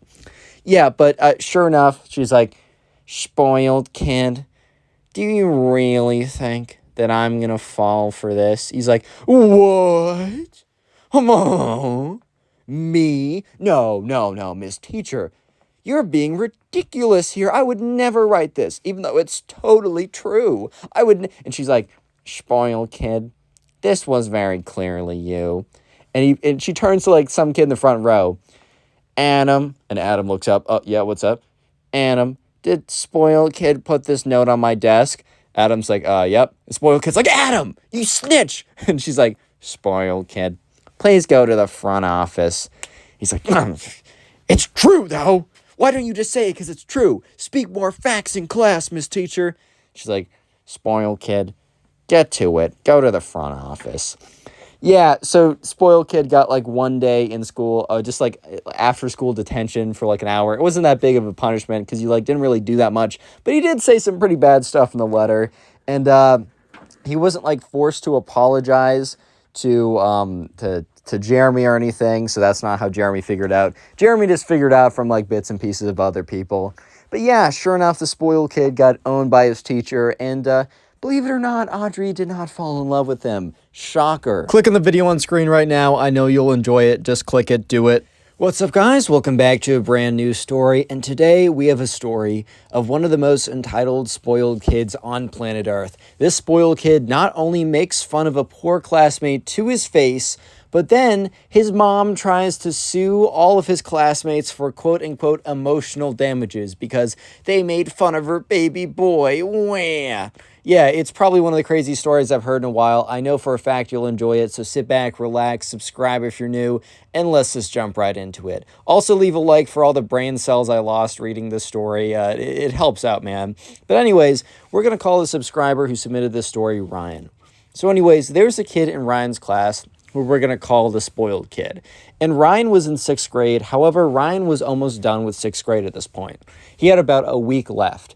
And the spoiled kid decided that, or his parents at least decided that they wanted to throw a party at their house on a Saturday where all the kids could come over and all the parents could come over as well, as kind of to say like congrats on, I don't know, congrats on like getting through the 6th grade. Like it was a celebration, right? And at this point, Ryan and all of his friends kind of knew that the spoiled kid was, a spoiled kid, right?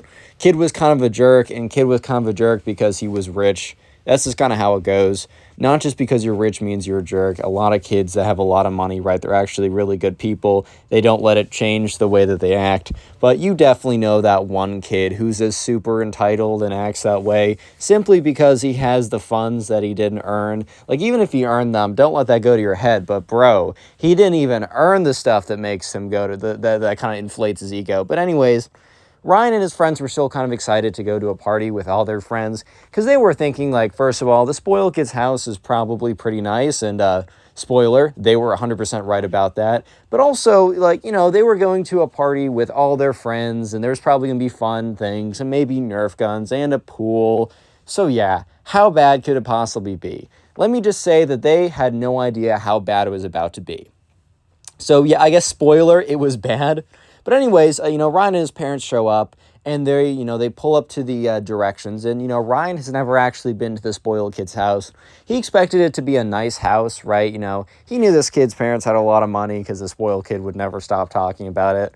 But when they show up to the house, Ryan is completely flabbergasted that people live in houses like this. They had to drive to like 20 minutes away from him to like the gated community or whatever.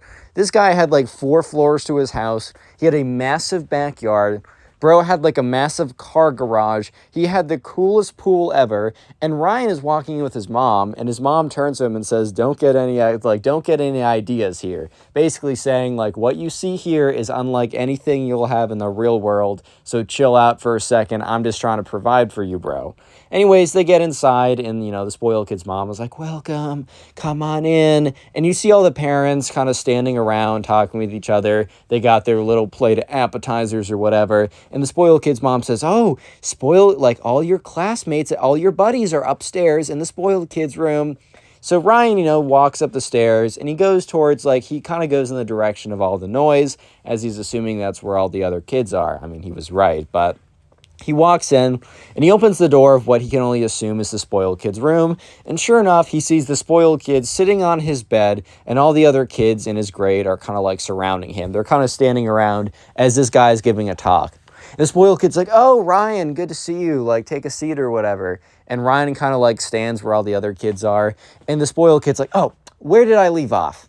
So yes, as you see over here, you can look into my closet. Hey, Gerald, open the closet. And this guy named Gerald's like, all right. He opens up the closet, opens it up to show all these really fancy clothes and shoes. And the spoiled kid starts pointing, that I got in Spain, that I got, on my 12th birthday, that, I paid $1,000 for. I mean, I had to mow the lawn twice for that, guys. Can you believe it? And Ryan looked at his friends. He's like, wait. For $1,000, you mowed your lawn twice. You got $500 for every time you mowed the lawn. Bro, I'm lucky if I get $5 if I mow the lawn. Nevertheless, anything, bro. My mom, Ryan's my mom's just do it, bro. I'm giving you a bed. I'm giving you food. I'm driving you around. I'm nice to you. You better mow this lawn, bro. But yeah, anyways, it's kind of more of that. The spoiled kid was kind of just going on about oh, I have this, I have that. I have this, I have that, flex, kind of just continuing on like that. It was getting kind of boring, right? And that's when, the spoiled kid's like, oh, well, let me show you guys around back. And Ryan was kind of excited because, in the Evite or whatever, it said we have a pool, we have Nerf guns, the kids will have a lot of fun. So Ryan was getting excited because a pool and Nerf guns, dude, that's going to be a good time. Genuinely now, me and my friends are trying to set up a Nerf gun fight somewhere. Because I don't care how old you get, that stuff is so fun, dude. I used to love doing that as a kid. I actually had a Nerf gun birthday party once. It was pretty cool. I walked around, and some of my friends were my bodyguards or whatever, since I was the birthday guy. And there'd be one assassin friend trying to get. It was fire, bro, I swear.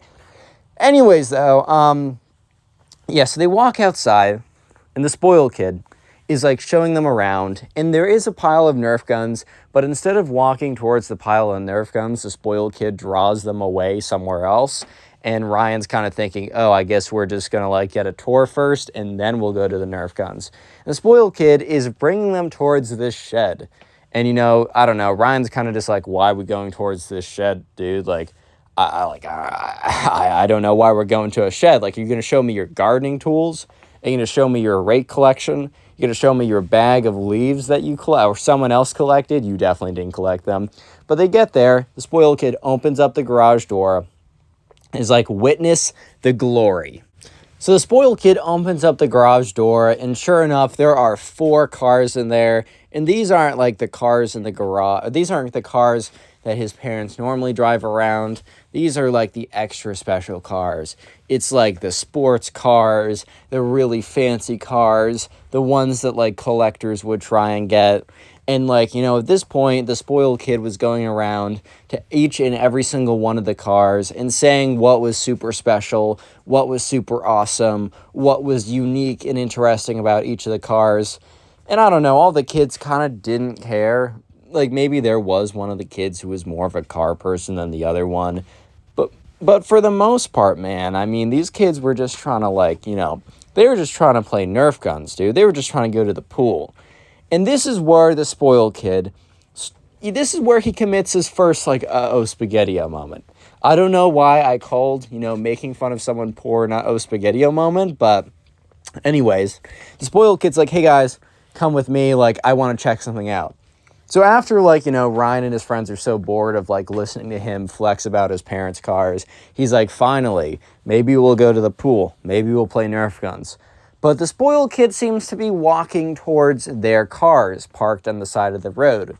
And the spoiled kid is like, I'm going to give you, like, a rating of all your cars. And Ryan is, like, starts looking to his friends because he already knows this is kind of sus, bro. This is a little weird. Yeah, so sure enough, the spoiled kid brings him down, and he's like, all right, well, look at this car over here. He says the brand, like the name or whatever. He says the year and the model, or at least what he guesses it to be. He's like, this right here, this is a real junker. This is a beater car. This car sucks. Is this like your fourth car that you just got for fun because you like crappy cars? And some kid is like, no, like that's my family's car.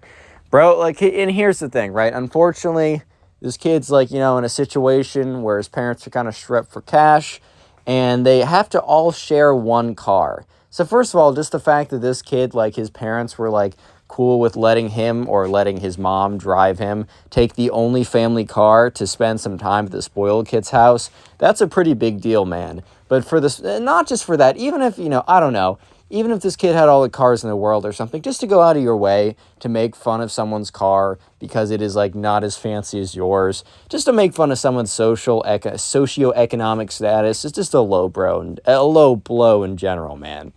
So yeah, sure enough, Ryan kind of turns to his friend and he's like, this isn't cool, right? His friend's like, yeah, no, this is really messed up. And they're watching as the spoiled kid doesn't take any social cues and continues to be like, well, you guys should really consider getting a newer car that sucks a little bit less. I would consider the insert name of like $40,000 car or whatever. And the kid, who we'll just call Dave, right? Dave's like, man, I don't think you get it. Like, we can't just buy whatever we want for a car. Like, this is the only car we could afford. And the spoiled kid looks at him and says, oh, well, that's unfortunate. And then the spoiled kid literally just goes on to berating the next person's car. So for the next 5 minutes, the spoiled kid walks from car to car, basically calling everyone else poor. And there was even one car that was low-key kind of nice, right? But he was like, oh, this isn't the new one. It sucks. It's like, oh, yeah, bro, you only spent $15,000 on this car. You're broke AF, bro. $15,000 on a car is crazy. But anyways, right, the spoiled kid was used to spending $1 billion per car. Yeah, I spent about $1 quintillion per car. I spend the entire GDP of Canada on this whip, and I don't even drive it that often. Whatever. Yeah, so, yeah, at this point, everyone is getting pretty annoyed. They were all kind of looking at each other. And thankfully, right, one of the moms came out and signaled that it was time to, food was out. So they all went back inside. So Ryan kind of, tailed off with one of his friends while they got some food. And they kind of went to the corner of the room and they started talking. And Ryan's like this guy kind of sucks. Like, I knew he wasn't cool before, but, that's kind of a low blow what he did to all of us. And, yeah, and then, Ryan's friends said, yeah, especially Dave. We all know his parents are going through it right now. One of Dave's parents, got laid off recently. And they were already in a sticky situation in the first place. So for the spoiled kid to go out of his way and be like, your car sucks, it's for broke people, take this L or whatever, was just really a low blow. So after the party, because everyone eventually goes home, they never actually ended up playing Nerf guns. So, yeah, Ryan was pretty upset. Not just at the fact that they weren't able to play Nerf guns, by the way, but also the way that him and his friends were treated while at the spoiled kid's house. So yeah, anyways, they kind of make a big group chat, or Ryan... No, let me step back for a second. Ryan is in the car, and he's on his phone, and that's when he gets an invite to a big group chat on iMessage, right? And he checks all the recipients, and it's literally everyone in his class besides the spoiled kid. And basically, he receives a text message from Dave, the kid who's going through a bit of a tougher financial situation and was roasted by the spoiled kid for it. And Dave sends a kind of a big long text message saying, what the spoiled kid did to me and all of you guys today was unacceptable. This is ridiculous. The guy invites us to our house, not so that, he can host us and we can celebrate graduating the 6th grade or whatever, but instead to show off all that he has and to make fun of us for what we do not. We need to get revenge somehow. So all the other kids were putting in agreeing, they were all agreeing or whatever. And then one of the kids was like, what do you mean by revenge? And they decided that they had to like somehow pull a big prank on this guy. Yeah, instead of getting adults involved or whatever, I guess all the kids were like, nah, we're handling this on our own hands. The court of justice is us. Because, of course, mob justice is always the best way to go. That can never go wrong. But anyways, they come up with a plan. And the plan is really crazy. The plan is like really out there. However, they decide to go with it. And it's really only a plan that a bunch of sixth graders would ever come up with and try. However, it went down pretty well. So let me tell you what the plan was, right? And cue the action movie music in the background. So anyways, the plan was that for the entire week, they're going to talk about how on the last day, right, the last day of school, the school is having, or their grade is having a very special day. Very similar to Halloween, where you dress up as a costume and come in. The very last day is Clown Day. And it's to celebrate the life, and it's like a memorial for a very famous clown that used to live in their city and used to go to their school. So everyone in the grade on the last day of school is going to dress up in full clown makeup to basically commemorate his life. However, that is a complete lie. But they wanted the spoiled kid to believe it. So on the very last day of school, when everyone came in normally, just excited for the last day activities, the spoiled kid would come in a full clown suit. So for the rest of the week, the kids would basically put up posters, whatever, and they would when the spoiled kid was because they they went crazy, bro. These kids went crazy. They figured out everything. They mapped out this kid's classes. So right before the spoiled kid got out of class, they would put up Clown Day posters on the wall. And as soon as he walked by, they would take them down. He would be sitting around with them and they would start talking about Clown Day celebrations, what they were going to wear. And after about a week of doing this and with everybody involved, they got him convinced. So on that Friday, nobody knew if he was actually going to come in the clown outfit because that was low-key a bit of a stretch. They're like, I don't know, he's definitely going to either not do it because he doesn't feel like it, or maybe he's going to tell his mom and she's going to say it's BS. Honestly, don't even know. However, the moment of truth finally came. So they're Ryan and his friends are kind of standing around the lockers, right before first period. So they got about 5 minutes and the doors open up and the spoiled kid, he walks in full clown gear. He has the red nose. He has everything on. And they got him. They got him good. If you made it this far into the video, comment clown down below. Don't comment spoiled. Comment clown. That'll be the secret word of the day. And also, if you want to support the channel, the best way you can do so is just to continue watch older videos after this one. A really easy way to do that is to watch my storytime playlist that has all my videos. Just put it on the background while you're doing something else. The playlist is the first link in the description. Let me know in the comment section if you're going to do that down below so that I can say thank you for supporting the channel. Anyways, let's get back to it because the spoiled kid's mom is about to do something pretty crazy. Anyways, the spoiled kid gets into school, and very quickly he realizes that he's been duped. Nobody else is in the clown outfit. All these kids are staring at him, and immediately he goes up to one of the kids and is like, why aren't you guys in your Clown Day costumes? And they look at him, they're like, what are you talking about, bro? And he's like, wait. You guys were talking about your Clown Day outfits. You all were talking about your Clown Day outfits. And what about those posters I saw on the wall? Where are they? You guys all told me that it was Clown Day, that we're going to come dressed up as clowns. And they all looked at him. And every kid he was talking to had a little bit of a smirk. And eventually the spoiled kid put 2 and 2 together.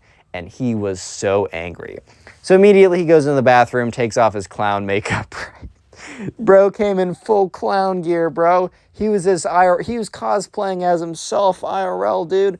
Yeah, but anyways, he walks into the bathroom, takes off his clown makeup, but he can't call his mom because his mom's at work or whatever. So he has to go throughout the rest of the day in the big poofy clown pants and the clown shirt. Oh, man, it was a fantastic practical joke. 1 week into summer. So, Ryan and his friends are just sitting around, enjoying the sun, having a good time, just having a good time on break. most of the kids would start going off to camp or going on a trip with their parents, or I don't know, maybe start mowing lawns or whatever. But that's not going to happen for like another week. The first couple weeks of summer, they all kind of had free and they were all going to hang out together. So Ryan was enjoying a nice summer day. You know, he wakes up late because he went to bed late because he was on call with the boys playing some Minecraft or Fortnite or something or Roblox. He was having a fire night. He wakes up late, excited to go downstairs, grab a thing of cereal, walk back upstairs, hop back into bed while he's eating cereal because it's breakfast in bed because it's summer, baby. He can do what he wants. Watching some YouTube videos, maybe some Connor Pugs videos. Subscribe if you haven't already. But no, not today.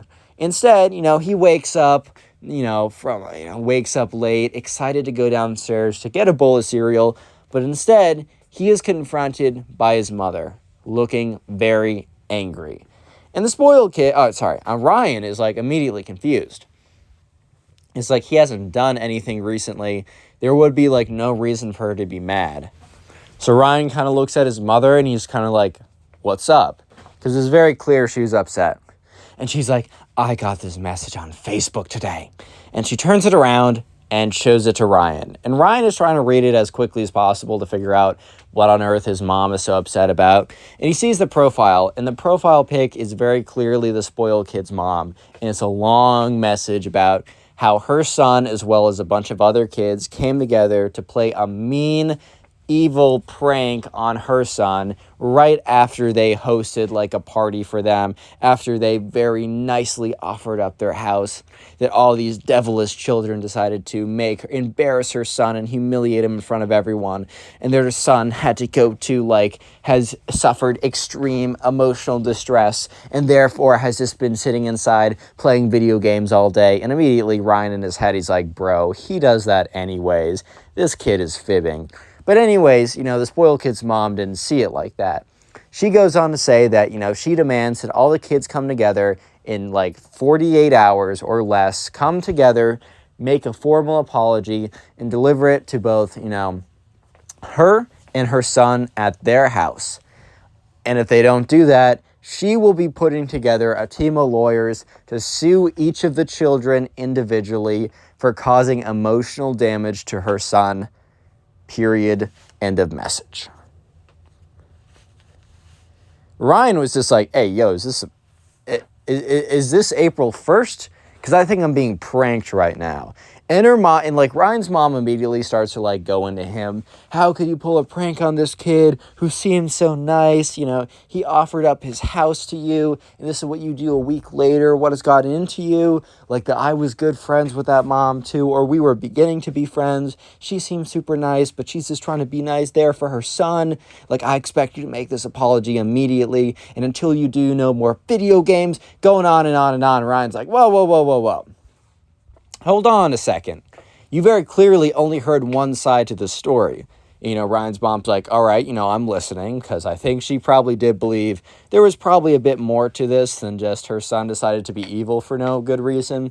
And her son goes on to explain everything that happened and goes into good detail about how the spoiled kid is actually a really bad kid, and how he was berating all of them and belittling all of them, and especially going extra hard on, Dave, the kid in Ryan's class who has been going through financial issues for a while. But even so, very recently, one of his parents just got laid off. And after Ryan went through talking about everything that happened, you could see immediately that Ryan's mom's face just definitely melted a little bit. The kind of icy cold, you're gonna pay for this type look turned into a look of oh wow, there's more to, once again, just kind of proving that there's always two sides to a story. And before you jump to conclusions, man, it's just a good idea to just pay it, just hear them out, right? It's always a good idea to listen. Yeah, so anyways, Ryan's mom's like, wow, well, I don't know if I necessarily endorse what you did, as it was a little crazy of you guys to do so. But I definitely don't feel I don't feel it's as necessary you guys make an apology. Then she goes on to say, well, I am a little afraid, since that family has a lot of money, that they will legitimately try and bring us to court or whatever. And that would be, unfortunate, because even if their court case doesn't go through, or it's like denied or whatever, it would still cost us some money that we don't have to try and defend ourselves. And, at this point, Ryan's like, but isn't it kind of crazy she's going to sue kids? And that's when Ryan's mom thinks about it for a second and says, yeah, this is crazy. So Ryan's mom's like, wait a minute. I know that, the spoiled kid's mom is on like the Parents Association of, South Park, Illinois. Let's pretend that's the city that they live in. I doubt that's actually the city that they live in, but just in case it is, then oops. But anyways, she's on the Parents League of our city. And I don't think that the president of the Parents League would be so happy to know that she's threatening to sue other kids, to sue other kids that live in the town. I think that would be grounds for her to be kicked out. So immediately, right, Ryan's like, all right, well, you should go contact the other parents and make sure that they know what happened. So kind of similar to all the kids making a group chat after the spoiled kid was like a jerk to them, Ryan's mom makes a group chat with all the kids' parents after the spoiled kid's mom threatened to sue their children, right? She goes on to explain the story from Ryan's perspective, just in case any of their children haven't gone around to telling them yet, and then also followed it up by saying, I don't think we should do an apology, and if you're worried about her suing our children, I think I got a plan. So all the parents reply saying, yeah, this is ridiculous. I've never heard of suing children for being a little mean or playing a prank on someone before. And some of the dads were chiming in, yeah, I used to do that all the time of the day, or all the time back in the day or whatever. And they're like, okay, well, what's your plan to basically get her to not sue us, because I'm not trying to go through that headache, especially over the summer. So Ryan's mom explains that, they're all going to come together and they're going to tell, the spoiled kid's mom, no, we're not going to do it. And then they're going to tell her that, she better not, she better not try and sue any of their children. First of all, that's ridiculous. But second of all, if she does decide to make the mistake and decide to sue some of their children, that, Ryan's mom or the moms collectively may or may not accidentally send a private message to the head of the Parents Association of the town that they live in with a screenshot showing her threatening to sue their children. And so they come together, they send the message, and sure enough, the spoiled kid's mom backs down. She is screaming at them in the DMs, you caused my son emotional damage, whatever, yada, yada, yada. It is totally fine for me to sue. I can use the legal system to enforce the laws and make sure that this is a good, civilization or whatever. However, she did say that she was not, she said, because you guys are blackmailing me, I will drop the legal charges or whatever. Which, that's kind of crazy that, they're blackmailing her. I mean, maybe. No, barely, dude. She's threatening to sue their children. All they're saying is that they would just let the head of the Parents Association know about her trying to sue their children, bro. Oh, that's all I'm saying. So yeah, after that point on, Ryan had a pretty great summer. And the next year around, the spoiled kid did not attend their elementary school. He, in fact, or their middle school, I guess. He was moved to a private school that was 30 minutes away. And who knows why? Maybe because he alienated himself from everyone there because he was a massive jerk. Moral of the story, don't click be on the a video jerk, on guys. screen right Bye. now. I know you'll enjoy it. Just click it. Do it.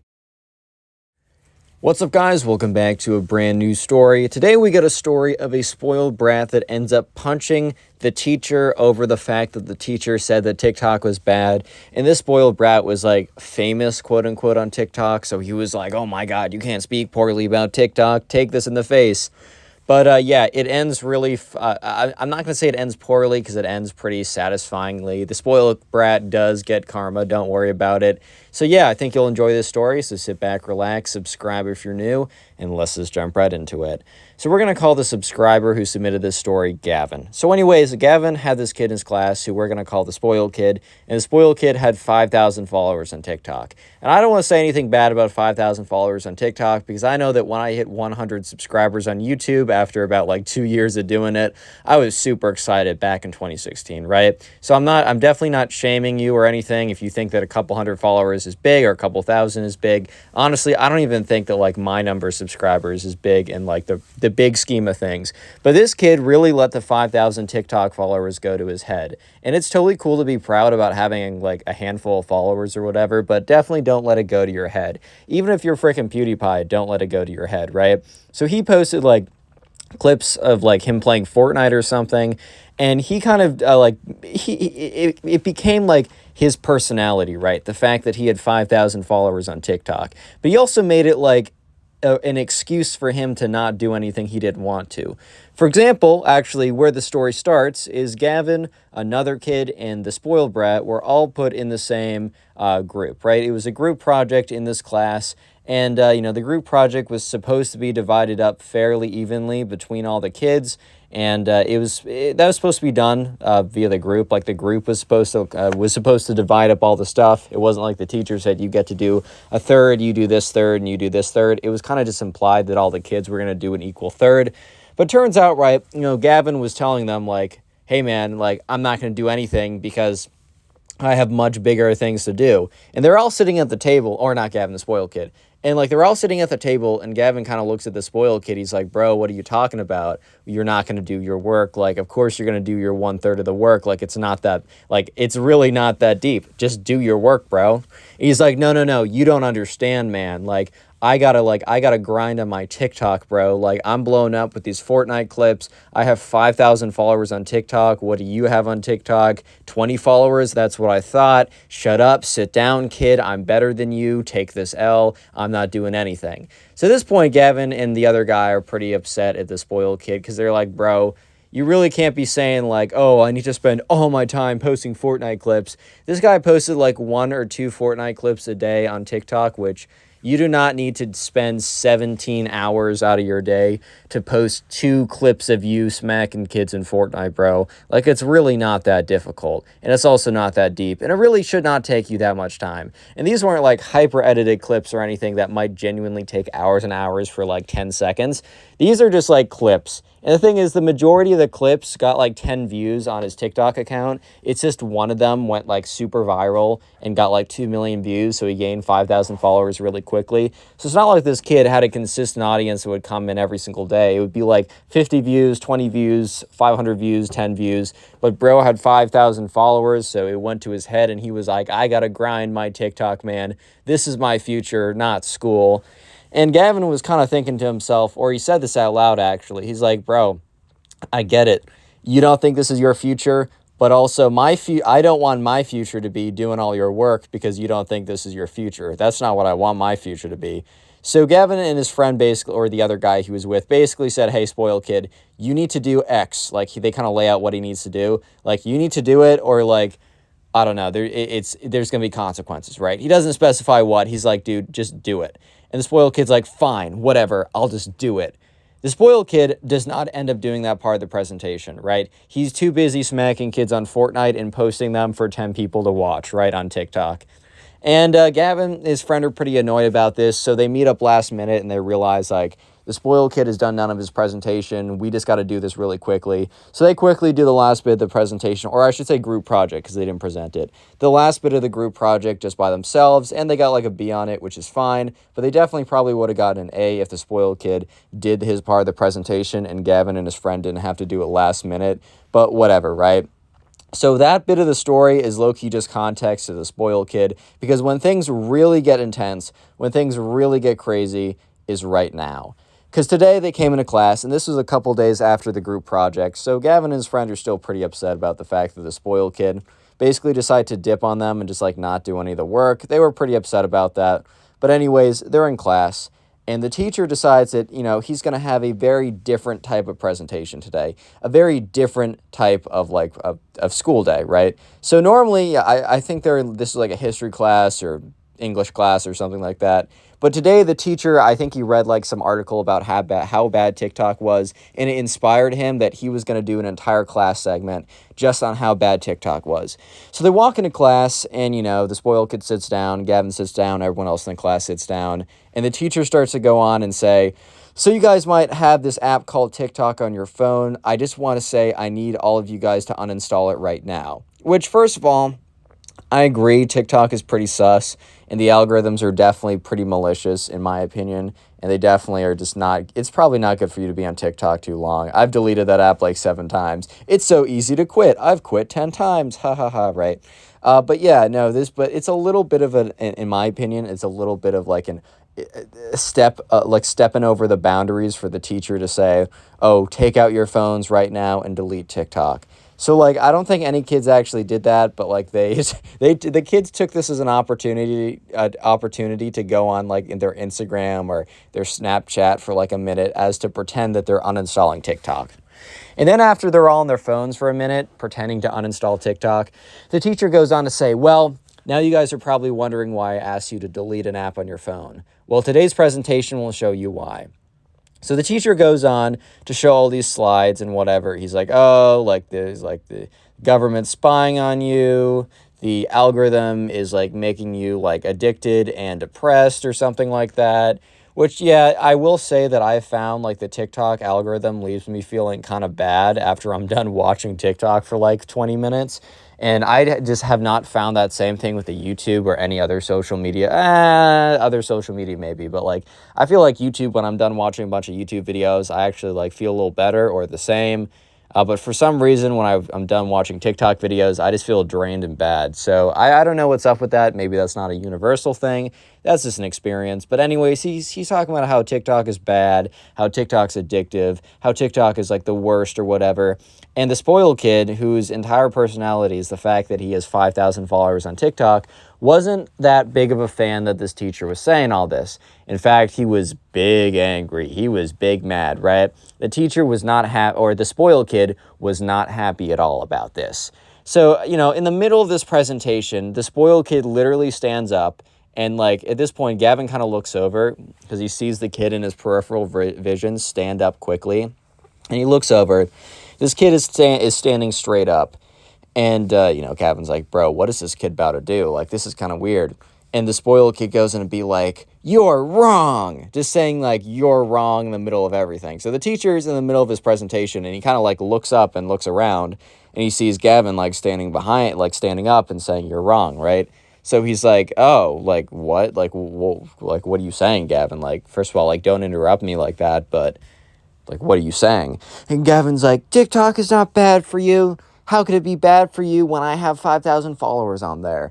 Bro didn't even give a solid argument back. He literally just said, he just wanted an opportunity to flex on everybody. He's like, how could TikTok be bad if I have 5,000 followers? Like, bro just wanted an opportunity to say, I have 5,000 followers, I swear. But anyways, the teacher goes on to say that, like, no, I've read all these studies. Like, they keep you addicted on the site. The site is not good for you. Like, sure, it can be fun in moderation, but, like, most of you guys are definitely not on TikTok in moderation. Yeah, it was definitely kind of a boomer-y, like, presentation. I'm not going to lie. However, he still kind of has a point. I think it's a little bit weird for the teacher to be like, you shouldn't be on TikTok, and here's why. But at the same time, like, I don't know, he still kind of got a point. Like, it's not like the presentation's actually going to make any of these kids not go on TikTok, but it's also not super harmful. And the spoiled kid is taking it very, very, very seriously and personally. So, the spoiled kid is like, I think TikTok is great, and you're full of rubbish. Like, I'm not addicted at all. I'm not addicted, not even the slightest. So when Gavin hears this, he's like, oh yeah, of course. The kid who says he can't even do our classwork, right? He can't do the homework, right? He can't help out the group because he's too busy doing his like TikTok clips. Yeah, this kid is definitely not addicted, right? Oh, 100% no. He can definitely go without it. That was sarcasm, by the way. And so the teacher goes on to say, okay, well, I got a challenge for you. And this challenge should be super easy for anyone who's not addicted, right? Go 24 hours without going on TikTok. And the spoiled kid, I would have thought that the spoiled kid would have been like, no, I need to make more content, right? But I think the spoiled kid was really just trying to own the teacher super hard. And the spoiled kid would probably go home and go on TikTok anyways when he gets back. So he just says, challenge accepted. I'm going to show you that I'm not addicted at all, and I'm going to own you. And, the teacher's like, okay. So spoiled kid sits back down. Teacher just goes back to their presentation. And the spoiled kid is sitting there all smugly. Like he's sitting there with this smug little grin on his face. But literally, and I mean literally, 2 minutes, like 120 seconds. I don't mean like, a little while later. I mean 2 minutes. 2 minutes, right? Gavin looks over, and he sees the spoiled kid is on his phone. But the spoiled kid is not just on his phone. The spoiled kid is watching TikToks, bro. Like, the spoiled kid is watching TikTok videos. Like, this kid is straight up 100% addicted to TikTok, bro. Because he said, oh, yeah, I'm going to prove you wrong, Mr. Teacher. I'm not going to go on TikTok for a whole 24 hours. And literally 2 minutes after he says that, he's on TikTok in class, watching it like, not at like no volume. He just doesn't have the caption on. He also has the volume up a little bit. Yeah, and that's when the teacher notices that the spoiled kid is on TikTok. If you made it this far into the video, comment spoiled down below. That'll be the secret word of the day. I know it's not very secret. You guys can sometimes guess it, but I'm not trying to make these words too difficult, right? Or too obscure. And if you want to farm some hearts and try and become like top commenter or something cool, comment spoiled down below, because I'll try and heart as many of those comments as possible. Also, if you want to support the channel, the best way you can do so is just by watching old videos. And a really easy, after this one, of course, don't click off this video, but a very easy way to do that is to watch my storytime playlist. It has all my stories, and I linked in the pinned comment down below.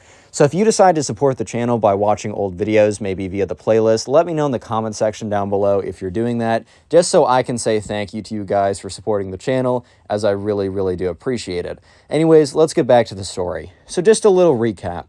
The teacher says the TikTok is bad. The spoiled kid says TikTok is not bad and that he is not addicted. The teacher then challenges the spoiled kid to not be on TikTok for 24 hours. That wouldn't be super hard for someone who isn't mega addicted to TikTok. And, the spoiled kid smugly accepts the challenge. And within, literally, like 2 minutes, the spoiled kid is back on TikTok, kind of proving the point of the teacher. And that's when the teacher sees that the spoiled kid is on his phone and sees that he's on TikTok.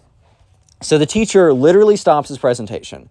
So the teacher was in the middle of a presentation talking about how TikTok is bad or whatever, and he just stops it. But the thing is, right, the spoiled kid does not even realize that the teacher has stopped his presentation, because the spoiled kid is watching a TikTok video of like funny Fortnite moments number 7,426, right? And the teacher walks up to the spoiled kid.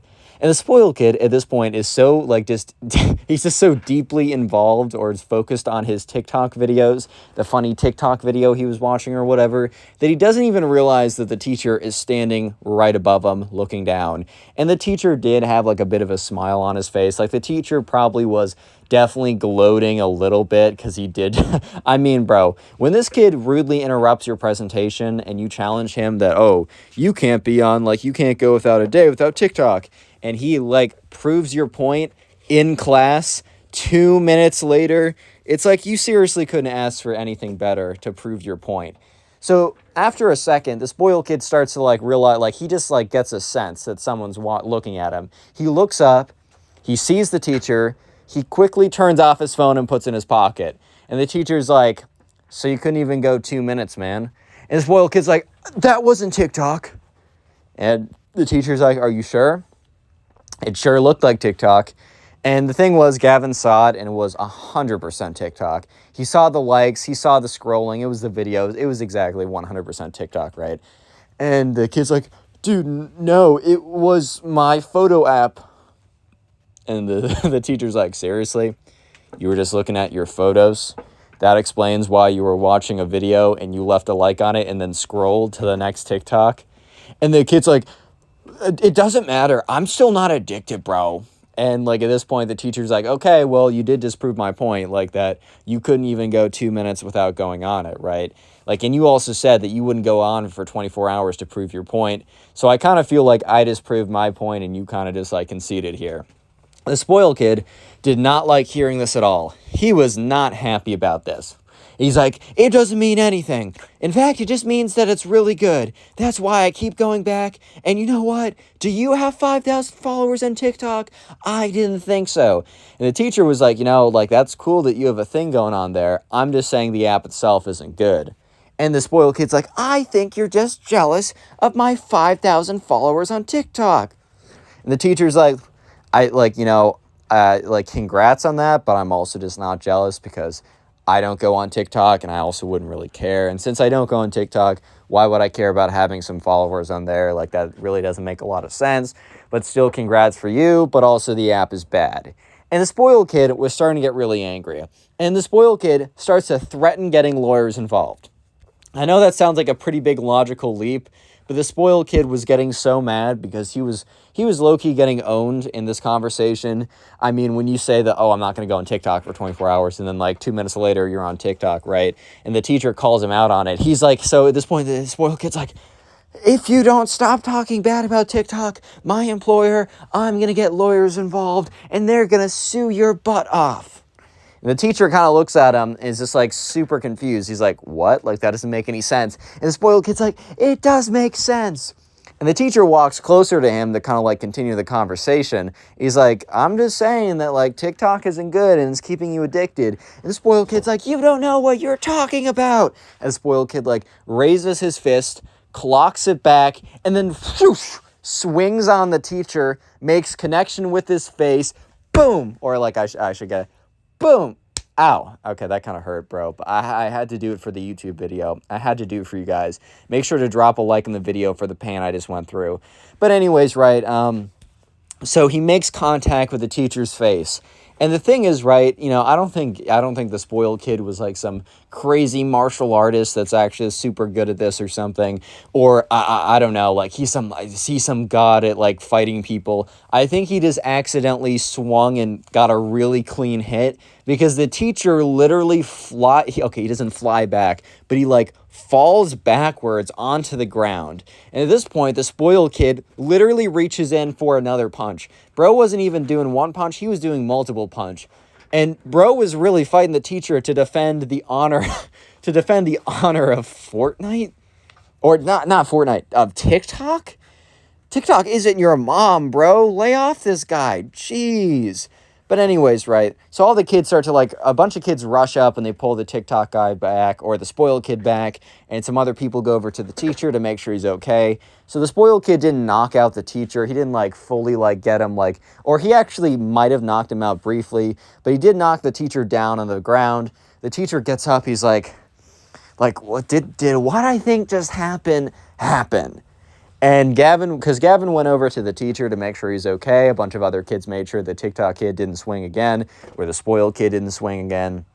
And, Gavin's like, I barely believe it too, sir, but you're right. You did just get swung on, right?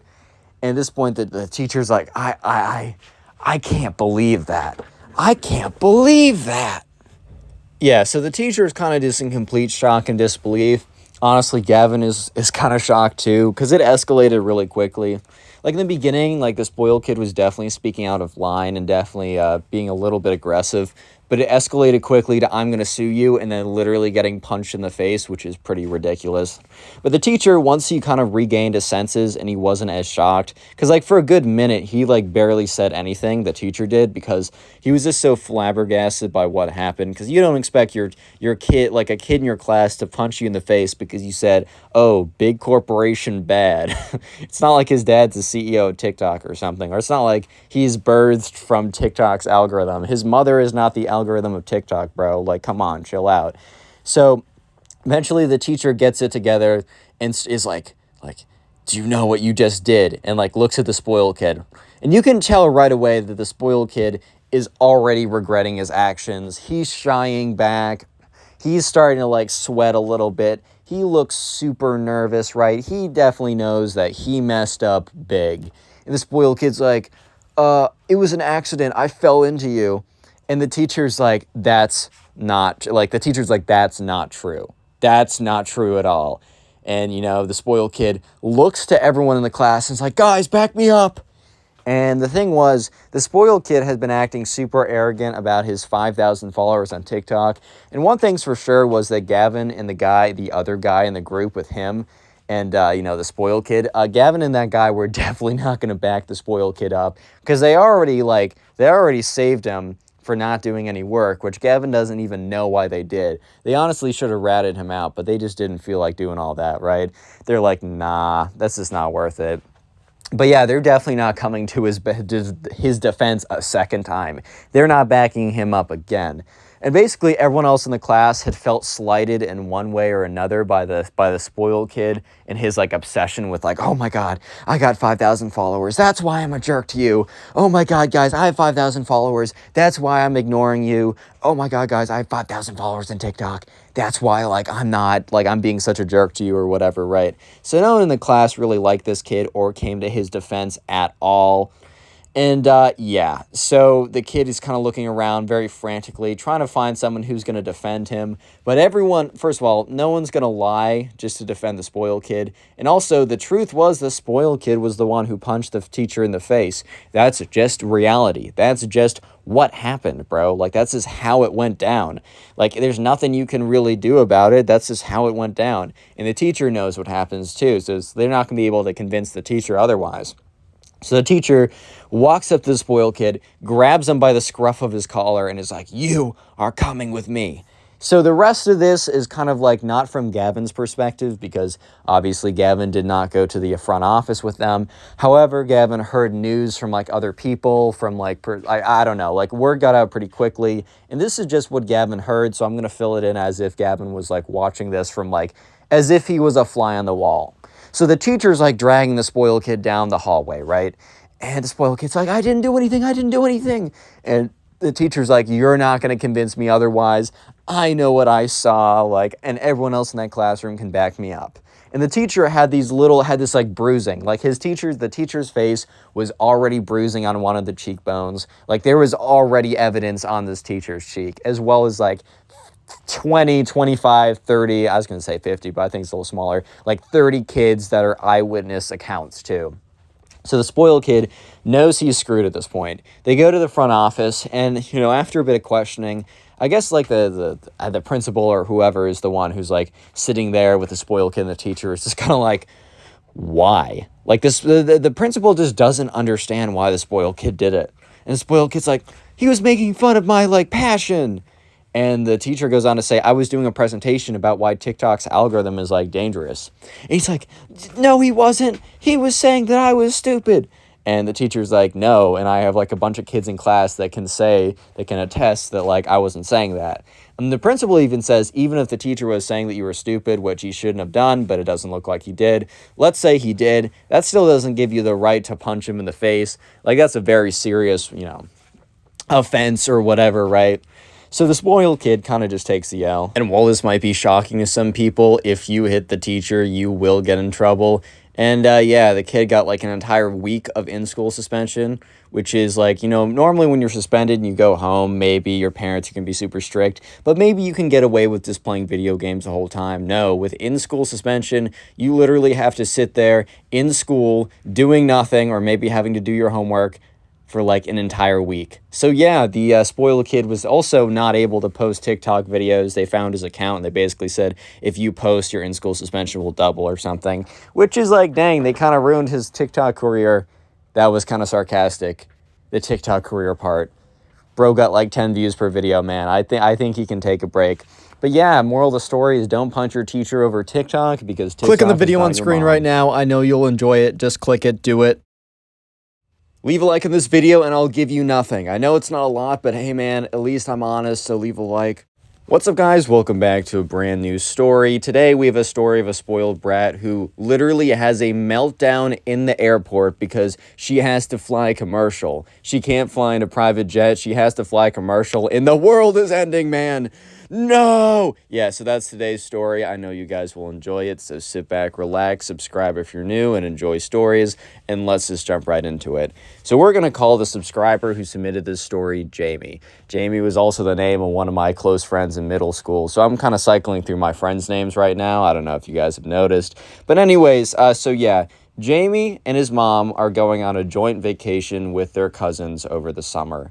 And the summer comes around, and Jamie's cousin, we're going to call her, we're just going to say Jamie's cousin. We're just going to call her the spoiled brat, right?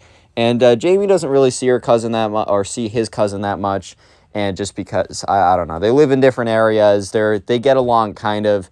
But, since, like, it's his mom's sister, his mom's like, I want to hang out with her more. This is a great opportunity. And Hawaii is a really nice place. Oh, yeah, by the way, they're going to Hawaii. Pretty cool spot. I've never personally been, but I've definitely heard really good things. So anyways, they're going on a trip to Hawaii together. And they're driving next to the same airport. I know I said that they live far away from each other earlier, but it was the spoiled brat and her mother were they had, for some reason, they were in the area. Like, they either were taking a vacation near. It was like this was part of their vacation, so they were taking a vacation near where Jamie and his mom lived. So they decided to meet up real quick before to get like lunch or something and then drive to the airport together. So after getting lunch together, Jamie and his mom and the spoiled brat and her mom, they're all driving to the airport in one car. They park it and they go up. And here's one thing. Jamie has kind of assumed that, the spoiled brat, has been to an airport before. And I'm not saying, because, she was, 15 at this point. Jamie was 16. These are not young kids. It's not like she was 7 and had never been in an airplane before. She had flown around a lot. And Jamie has looked on the spoiled brat's Instagram, and she's posting photos from all these crazy locations, really cool places in France, Italy, Spain, literally everywhere, bro. So she's definitely been on an airplane before. However, little did Jamie know was that she has been on an airplane before, but they've all been private, bro. They've all been private jets. I don't think I've ever been on a private jet before, but that sounds pretty cool. But I could never imagine not knowing what it's like to fly normally, bro. The only thing is flying private. But anyways, Jamie doesn't know that yet. So anyways, they get to, the airport line, and I know if you guys have ever flown before, it's a disaster. The second you walk in, there's 1,000 people walking all around, yelling on their phones, sweating, whatever. It's not fun. Going to the airport is never that fun, You definitely just do it because you have to do it. So Jamie and his mom are kind of used to this. They're not big travelers, but Jamie travels at least once a year in the airport, so he's used to this. He doesn't like it, but he's used to this. However, the spoiled brat, her eyes widen. You could see it's as if this girl saw a ghost or something, dude. She immediately turns to her mom and is whispering something to her. And her mom is very sternly chop, chop, chop. And Jamie's what? So Jamie kind of leans in a little bit. And he hears that he hears the spoiled brat literally whispering to her mom, Mom, you didn't tell me there was going to be so many poor people around here. And her mom's shut up, don't say that. That's very rude. And she's Mom, I can't help it. I'm just not used to this, Mom. And Jamie's just bruh. Is this literally, is this going to be what my trip's going to be? The spoiled brat cousin I have just complaining about, oh my God, man, there's so many poor people around here. I just can't handle it, man. I just can't handle it, dude. Is that literally going to be what the trip's going to be like? Because if that's what the trip's going to be like, I already need to know that it's time for me to pack my bags and get the frick out of here, bro, because this is not going to be great. Yeah, so Jamie's mom didn't hear that, and Jamie's all right, I'll tell her about that later, but let's just focus on getting to the airport. So they're in this TSA security line, and it's, I don't know. It's, it's long, it's not that fun, but you kind of just deal with it. It's not like anyone else has priority. I mean, there is TSA pre-check, which is pretty sick. I suggest to get it if you can, because, I hate those lines, bro. But yeah, I mean, none of them have it because, I don't know, Jamie and his mom are we're not flying enough, and we're not trying to spend 3 hours on a Saturday and drop a couple $100, not trying to do that. And also, the spoiled brat and her mom, they're always flying on private jets. They don't need to be in a line. They don't need TSA pre-check. They have their own line, dude. They are the line. So they're all standing in the regular line, which just spans super far back, bro.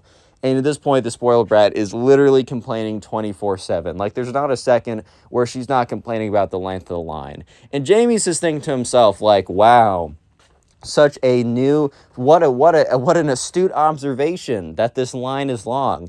It's not like I'm literally in the same line as you, bro. It's not like we are going through the same thing together right now. No, no, no. You're going through something totally different from me, man. Like, that's totally different. Like, I'm sorry for you. Yeah, keep complaining. I feel so bad. That was sarcasm, by the way.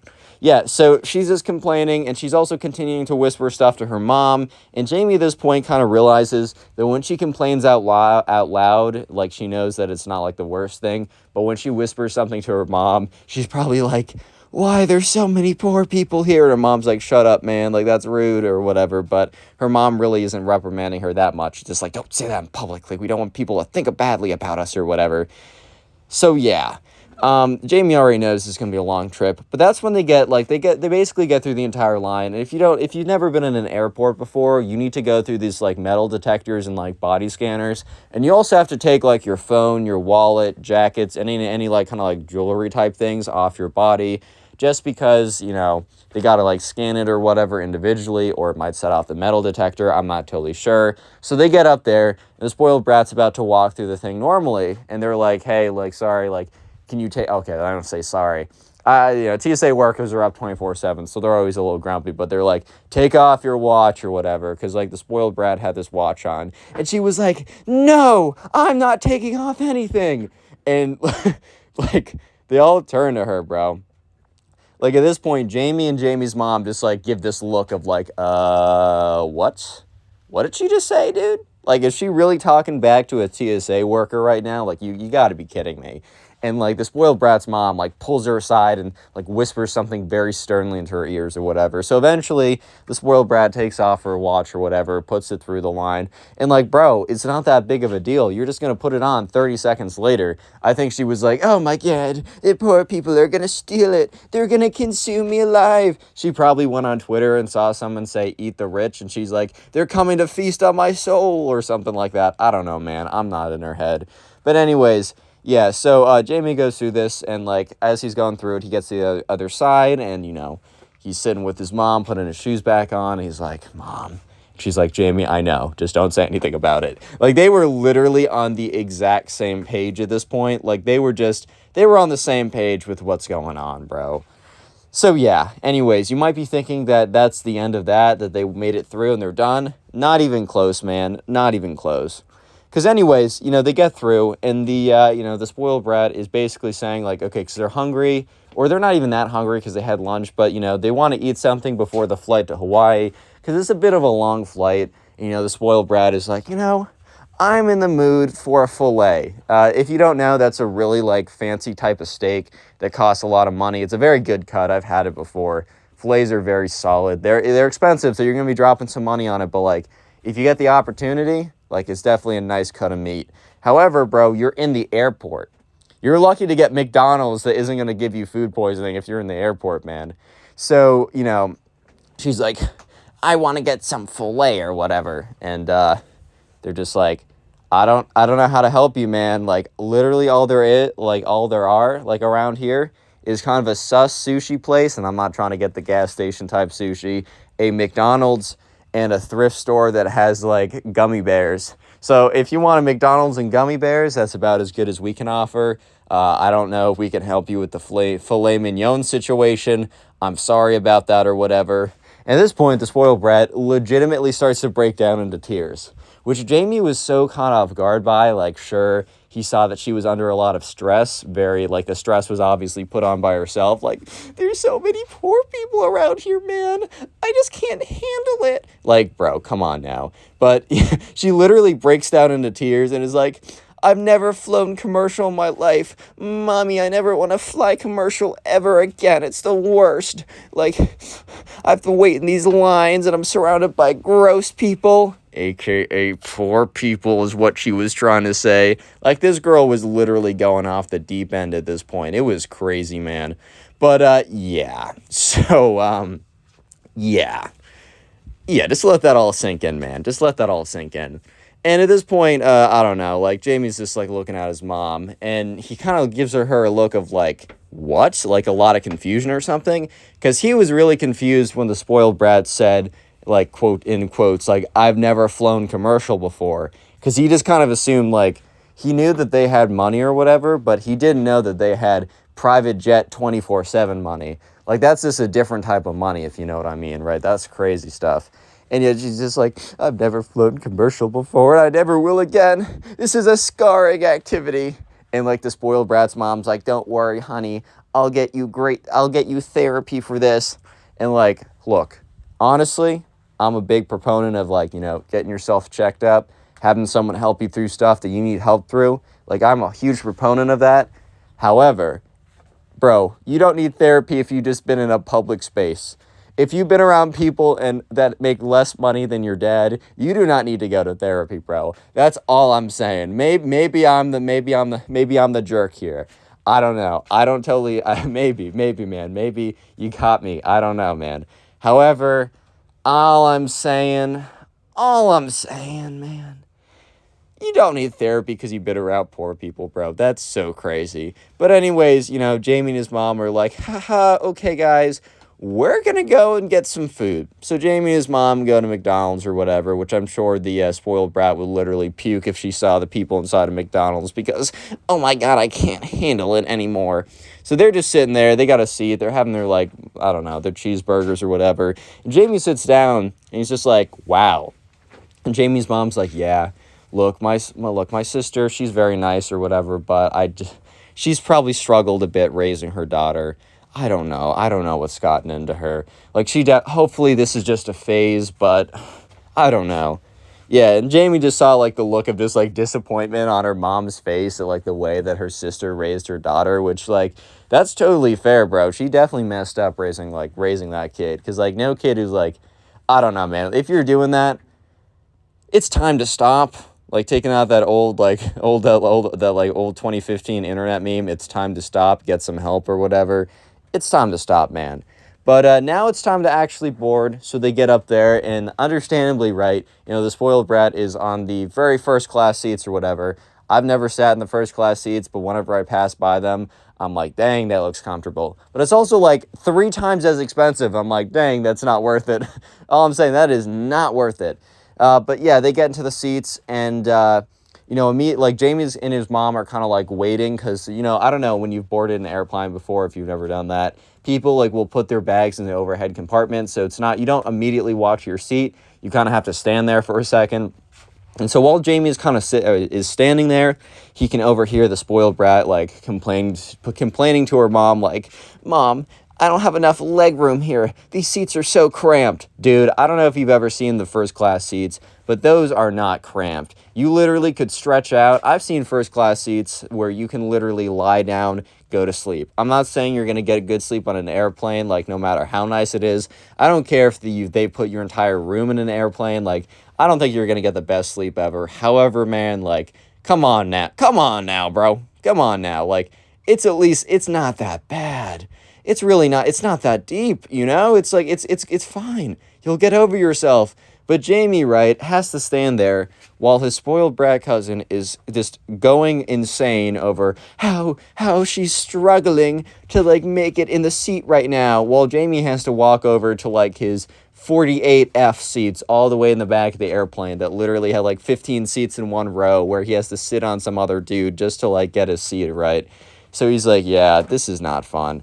And his mom is, like, Jamie's mom is also holding her tongue, because she's probably, you know, she's not excited to get the middle seat or something like that, because that's just how it worked out. They kind of were late to getting tickets, so both Jamie and her got middle seats in different rows.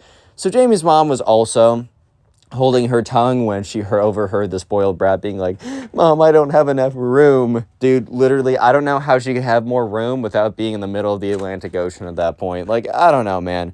But anyways, eventually Jamie and his mom go, like, they sit, like, the flight happens, and when they're done, you know, they get out, and they're in Hawaii. How could it get worse? Oh, well, it does. Real quick, if you made it this far into the video, comment spoiled down below. That'll be the secret word of the day. And also, if you want to support the channel, one of the best things you can do is by watching old videos. And an easy way to do that is click the link after you're done watching this video, of course. But in the pinned comment, I left a link to my storytime playlist. It has every single storytime video on the channel. So if you want to support the channel, click the link, have that playlist running while you're doing something, and please let me know in the comment section if you're going to do that, because I really, really do appreciate it. I'll try and heart your comment, reply, and say thank you. Anyways, let's get back to the story, as it's about to get pretty interesting. Okay, so they land in Hawaii, and yeah, it's beautiful out there. It's nice, and Jamie and his mom had a very difficult trip. They were in the middle seat. It was like turbulent. It was uncomfortable, right? But but they're getting off the plane, and remember, Jamie and his mom just had like a really, like, they had like the worst seats possible, while the spoiled brat had a pretty nice seat or whatever.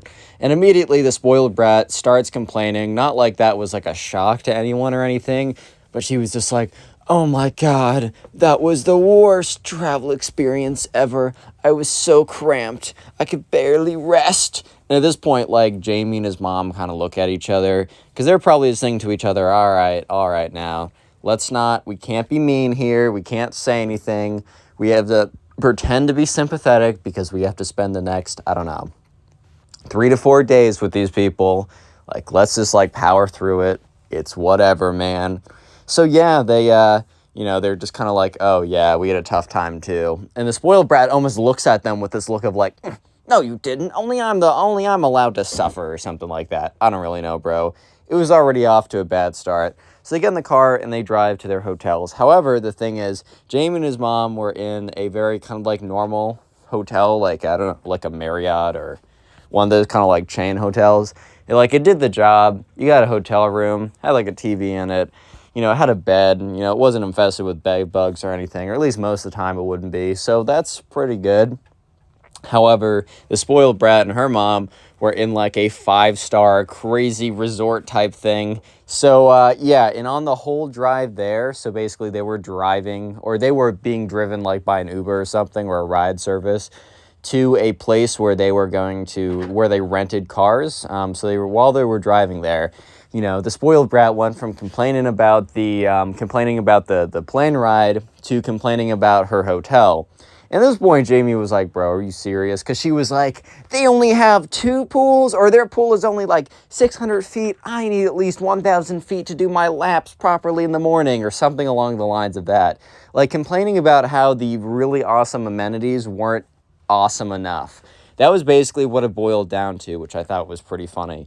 But yeah, and Jamie was really just trying to hold his tongue at this point. He was like, dude, I can't say anything, even though I really want to say something right now. Like, I really want to say something right now, but I know for a fact I can't be saying anything. So on the whole drive there, she was complaining about how her hotel wasn't up to her standards, or whatever stupid thing it was, right?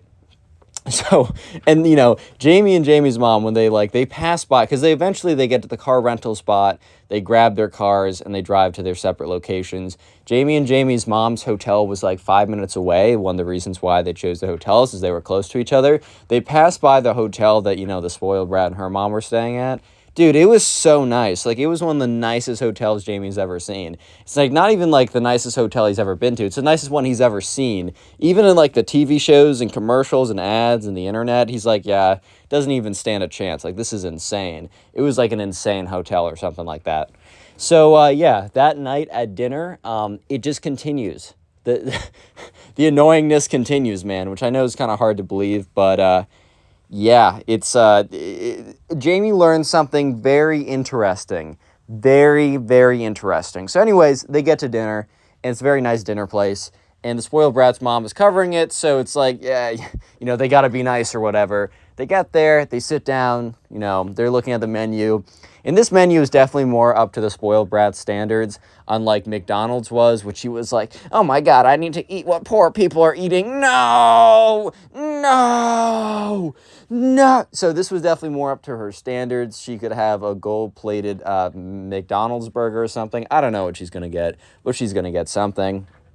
And she's looking at the menu. They're sitting there. They order their food. And while they're waiting, I don't know exactly how this conversation goes. So I'm going to have to like kind of make it up to a certain point, because it's important, because the payload of this conversation is crazy. The payload of this conversation, where it leads somehow, right?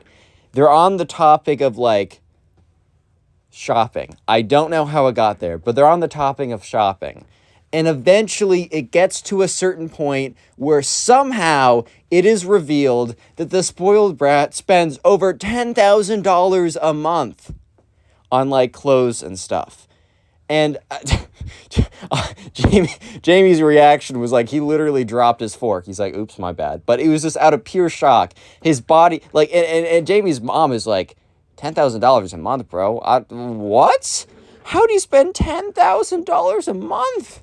Are you serious, bro? Like, are you serious right now? You're spending $10,000 a month on what? So anyway, somehow the conversation got to it. And the thing is, the spoiled brat very casually was like, yeah, I'd probably drop around like $10,000 a month or so. Or it was like, no. It wasn't the spoiled brat who said that. Because the spoiled brat has no idea how much she's actually spending. She literally doesn't even look at the price tags. She's like, on the song lyrics, like, oh, I don't even look at the price tag or whatever. That was her life. She was just given a credit card. She just memorized the card details and she just put that stuff in. But I think it was the spoiled brat's mom, like very like jokingly, it was like, yeah, oh man, like spoiled brat over here, and says like her actual name, but I'm just going to say spoiled brat.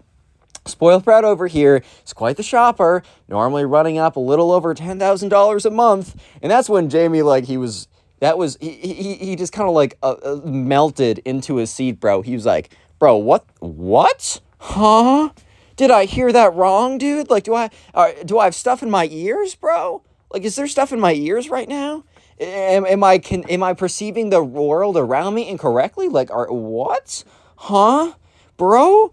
And yeah, even like Jamie's mom was drinking some water. She was mid gulp of a water. She's like, huh, bro? What? Oh, God, I don't know if she said bro with a question mark at the end, but she was like, kind of gave a look.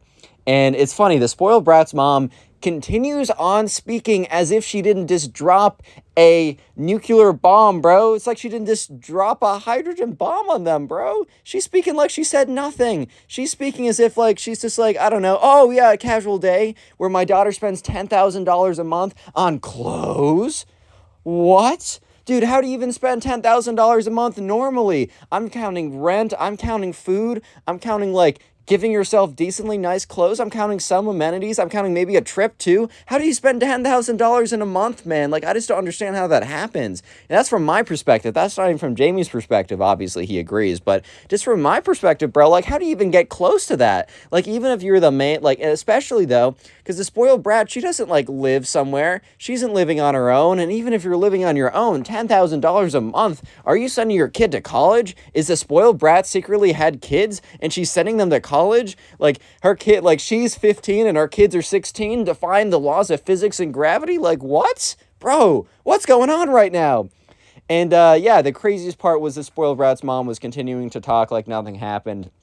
And like 10 minutes later, Jamie's like, I gotta go to the bathroom, because he has to comprehend what just happened. And Jamie's mom also is like, oh, let me go freshen up as well. So they both walk out, and it's almost as if they both know that they wanted to talk to each other, because immediately once they got out of like earshot or whatever, they turn to each other and they're just like, what? And Jamie's mom's like, oh my God, like, can you imagine $10,000 a month? And Jamie's like, yeah, I'd buy so much stupid stuff. And he's like, how does like someone spend, even like as like a kid especially, how do you spend like more than $100 a month? Like, unless you're like getting food for yourself, like on just stuff. That's the thing. We're not even counting food. We're not even counting other stuff like that. We're just counting stuff. Dude, how do you get $10,000 worth of stuff in a month? Even getting $10,000 worth of stuff in a year is like, what? Like, you're spending way too much, but in a month, you're spending $120,000 a year on clothes. You better not be I mean, is she trying to build a house out of Supreme bricks? Are you serious? What? Anyways, so yeah, they have a whole conversation about that. Jamie is kind of just like, hey mom, if you want to be a great mom, just give me $10,000 a month. And she says, okay, sure, I got you with that. Of course, easy, man. Yeah, so they go back to the table, and it's so weird to them because it's as if nothing happened. It's literally as if nothing happened. And the next night is another night where they go out to dinner. In this one, the spoiled brat has another meltdown. Of course, I mean, what are you expecting? By the way, this girl's like 15 or 16, so this isn't like this girl is 8, right? It's not as if she's still developing and crying or whatever, which still by the time you're 8, you should not be melting down because you have to be near people that have less money than you. Meh. Right, but at the same time, bro, she is 16, she is 15, like, you gotta chill, you gotta relax, man, you gotta relax. But anyways, so they go to this restaurant, and the thing is, this restaurant's like one of those very, like, bougie, fancy, like, restaurants on the beach shore or whatever, and it's a very fancy restaurant in general, but apparently there were, like, VIP tickets or something, like, or not tickets, but there's, like, super fancy VIP seating, which gives you, like, the best seat in the house, and you get, like, special food or whatever. But they did not get the VIP seat or whatever because, you know, this is just one of their many stops. The restaurant's really good even without, like, the special VIP seat. And, like, the VIP seat was, like, $5,000 or something literally mind-blowing. I mean, maybe not mind-blowing for the spoiled brat who spends 10 grand a month on clothes. Bro, how do you do that? Anyways, yeah, so, yeah, so they get there. The spoiled brat sees, like, a very special VIP seating area. So she kind of points to her mom, says, I want to sit over there. And the waiter, overhearing this, says, oh, sorry, that's, like, we can sit you anywhere except there because that's, like, the special VIP spot. And the spoiled brat's like, we are VIPs. And that's what she says to the waiter. And the waiter's like, well, not on the reservation. It doesn't say so. Like, that's like, you have to, like, pay a lot of extra money for that. It's normally just for, like, really huge celebrations. Trust me, all the other seats are really good as well. And the spoiled brat literally starts to burst into tears, which is something you'd expect out of someone who is 4 years old, not someone who is 16. Dude, you're almost an adult, bro. What? Yeah, but you can vote in 2 years, bro. Anyways, so she starts, like, bawling, bro. She's crying. She's like, Mom, like, how could you betray me like this? Why aren't we in the VIP section?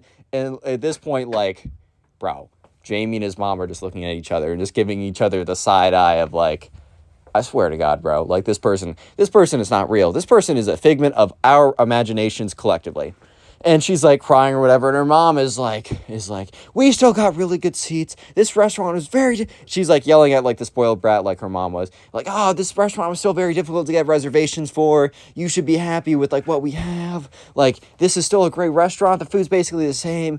Just because we didn't spend an absorbent amount of money just to get the very special seat or whatever. Like, are you not appreciating anything on this vacation or whatever? The spoiled brat's like, but Mom, like, but it's the VIP section. And so at this point, Jamie and Jamie's mom were kind of looking at each other. Just like, bro. The rest of dinner was extra cringe. It was very uncomfortable.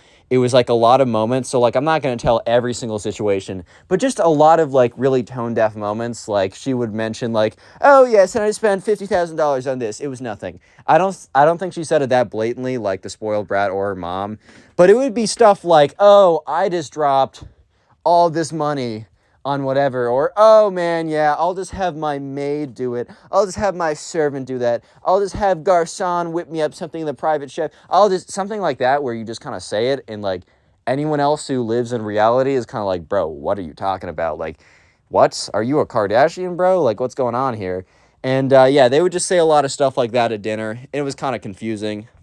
However, after a couple days, Jamie and his mom, they were departing. However, the spoiled brat and her parents or her mom, they were staying in Hawaii. Then they were going to go off to Fiji, then the south of France, and then Antarctica, and then Mars, and then a different dimension. Bro, they had a lot of more spots. They had a few more spots, one could say, on their plan. They had a few more spots that they were going to go to. But the thing is, right, Jamie and his mom couldn't stay that long. They had to go back to the real world, right? So they got on the flight, they got on their flight or whatever. They sit down, and they happen to sit down. Now they have seats next to each other. Before they had 2 different middle seats, but now they're actually to have 1 middle seat and 1 window seat. So they were sitting next to each other. And when they sat down, they literally spent, like, the entire time, like, 6-hour flight or whatever, talking about how crazy and how ridiculous the spoiled brat is, right? How just incredibly spoiled and entitled this girl is, and how she is unlike anything. Like, they knew of her. They interacted with her a few times over the years. But they weren't like, you know, some people and their cousins are really tight.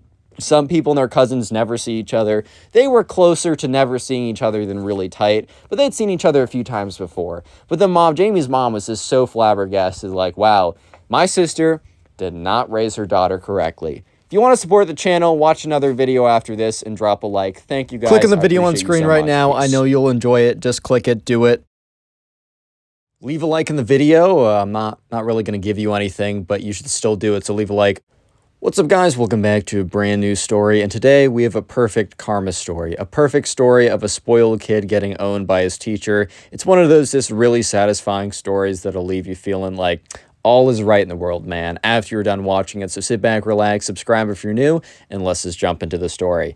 So we're going to call the subscriber who submitted the story Sultan. That'll be the name we'll be using, and yeah, let's do it. Anyways, so there's a kid in Sultan's class who we're simply going to call the spoiled kid.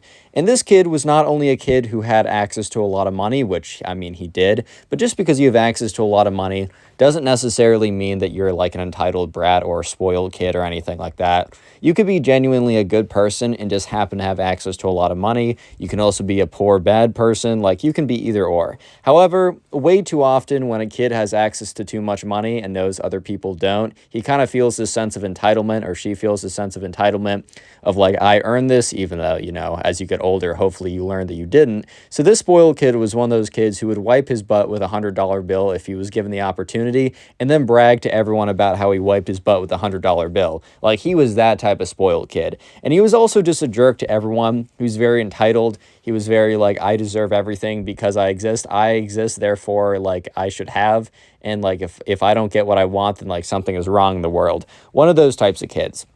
So anyways, just like starting off this story, we're starting it off with a bang because it is show and tell. And I don't know if you guys had show and tell. I had it like very briefly in 3rd grade. Some kids had it like every single year through even high school, which is pretty crazy. But these kids were in 6th grade and they still had show and tell. I think the teacher just was like, I don't know what else to do. It's like, I see all my other teachers doing it, even though the teachers were like 2nd grade teachers or whatever. So the kids were a little weirded out by it, but they're like, whatever, we'll do show and tell. And we're starting off with the spoiled kid who walks up to the front of the class to show off his item for show and tell. And like, for example, Sultan brought in one of his like, I don't know, one of his old, like 1980s vintage, like Superman comics or something. That was one of the things he was super interested in.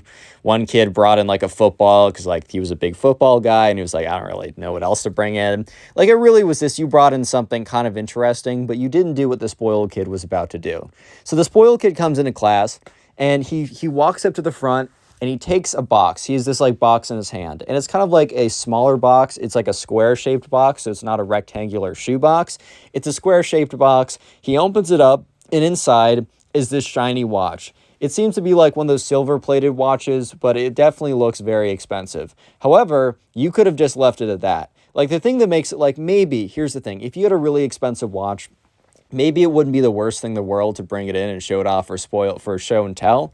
However, the spoiled kid goes too far. Because when the spoiled kid's up there, he's like, hey guys, like, for my item of show and tell, I wanted to show you off this watch. I got this watch for my 13th birthday, which, bro, for my 13th birthday, I got a Star Wars action figure, which was fire, by the way. I was so happy. But this kid's like, yeah, in this watch, I want to play a little game with the class. And everyone in the class, including Sultan, were kind of looking at each other like, what does he mean he wants to play a game with the class? Like, what does he even mean by that, bro? Like, lol, okay, what? And he goes on to be like, yeah, so I'm going to take guesses. We're going to play higher or lower. We're going to play higher and lower, guessing how much this watch costs. Which, first of all, like, dude, if you're going to say it, just spit it out. Like, you don't have to drag this out. But also, if you're bringing in something and the whole point of the item is that it costs you a lot of money, like, that's like the lamest form of flexing I've ever seen. Like, I don't know, like, like, even just wearing it, like, leave it, like, everyone knows that this watch is probably expensive. They all know that you're the spoiled kid who gets whatever he wants. And yeah, the watch is probably expensive, man. So, I don't know, like, you just don't have to say it. But eventually, like, no one is raising their hands because no one wants to be like, oh, is it $5,000 just to boost the kid's ego? And he's like, no, more, ha ha, whatever. No one wants to boost this kid's ego because it's already boosted up to the moon and beyond. So eventually the spoiled kid's like, no guessers? You guys are completely like lost or whatever? He like mutters under his breath, figures. And he's like, well, let me just say that if you're going to guess anything under $1,000, you're wrong. Just pure silence. It was super cringe and uncomfortable because like, I know that this kid thought he was like the most the coolest, like, wow, this kid is so awesome. I wish I was like him. However, literally no one felt that way after hearing this. They just thought that he was like an entitled kid / spoiled brat. And yeah, so he goes on to say, well, teacher, do you have any guesses? And the teacher can't just be like, isn't like kicking him off, but obviously isn't super happy with the way this is going. So he's like, no, I don't actually. And the spoiled kid's like, fine, I'll tell you, $10,000. And everyone kind of just looks at him. Obviously, that's a ton of money, and especially for a watch, that's a lot of money. But, you know, everyone's kind of just looking at him like, okay, dude, like, do you want a prize? Do you want an award for that? Do you want an award that someone bought you a $10,000 watch? Like, you're not getting my admiration or respect. So do you want, like, I don't know, do you want a trophy that says biggest flexer in the school or something? Yeah, so the kid just like is like, yep, and that's all I want to say. And he sits down, and yeah, that's just like, and that's that to start off the story with something like that just shows you a little glimpse of what this kid is like. But when he sits down, he doesn't sit back in the spot he was normally sitting. He sits next to this girl. This girl we're going to call Kate, because I call like a third of the girls in my stories Kate, because it's easier for me to remember, because name of my friend back home.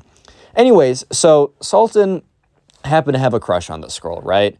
And he saw that like the spoiled kid, instead of sitting back in the seat he was just in, sat next to Kate instead.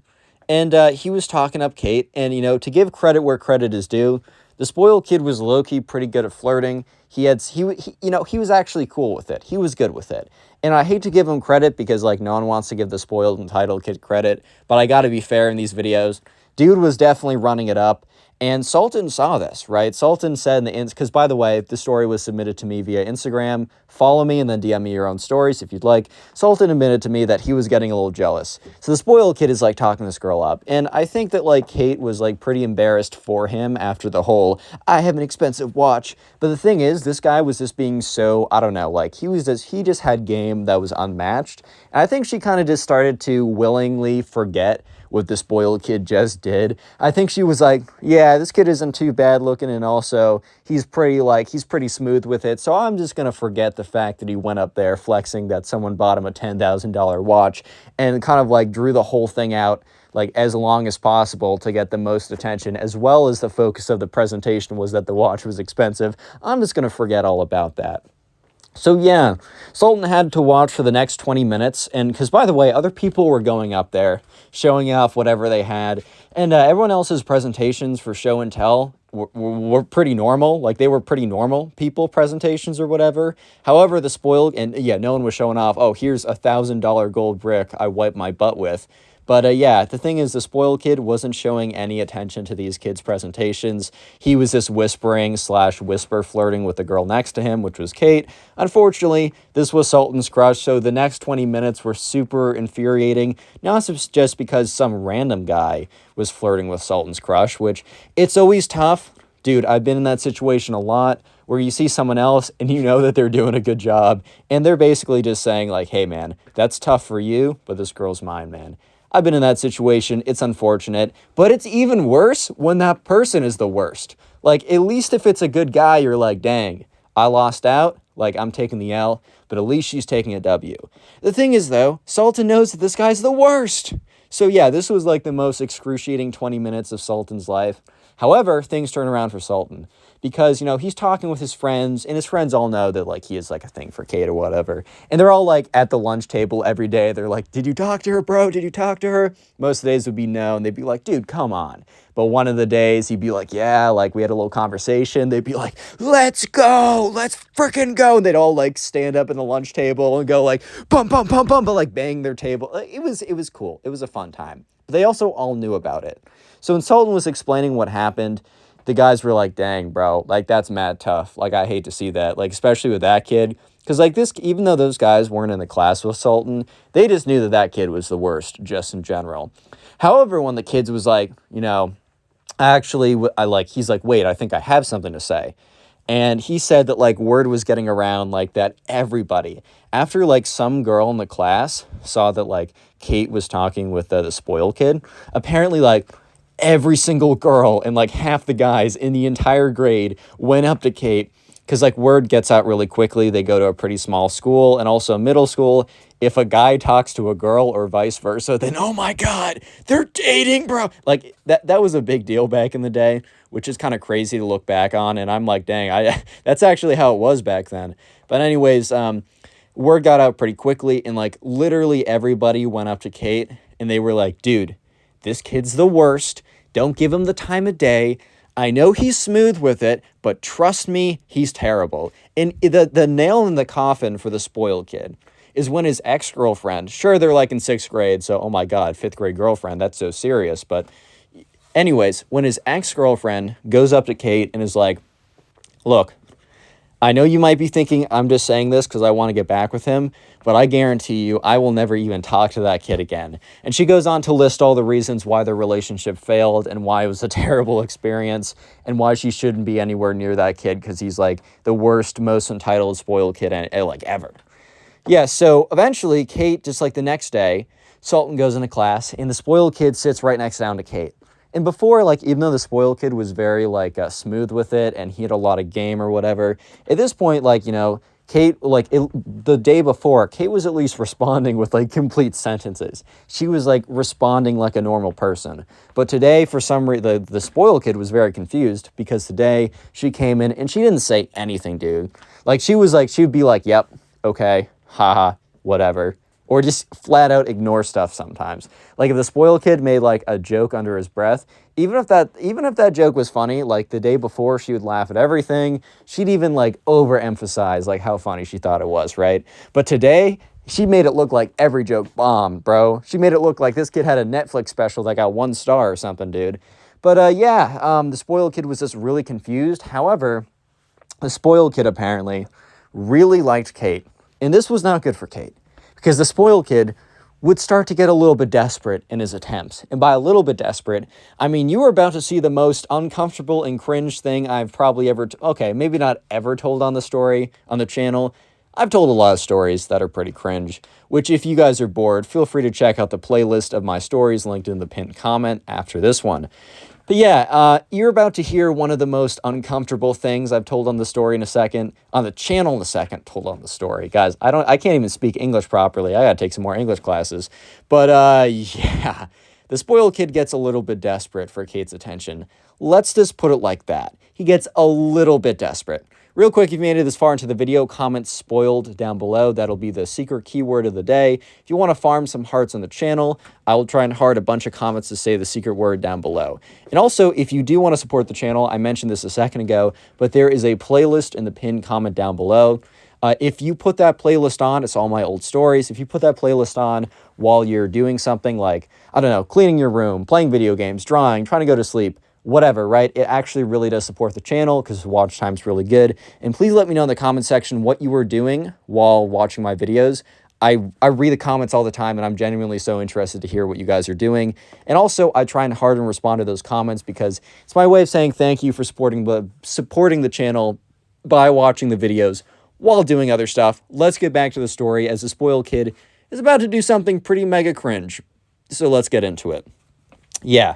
So a couple days later, and this is a couple days of, you know, the spoiled kid failing to flirt with Kate. And at this point, every single day, Sultan, while he's not, he's not making his moves with Kate, so he can't really be too happy about it. However, he's sitting back, and he's watching the spoiled kid basically flailing his arms around in a sense, by the way that he's just like trying to talk to her and it's not working.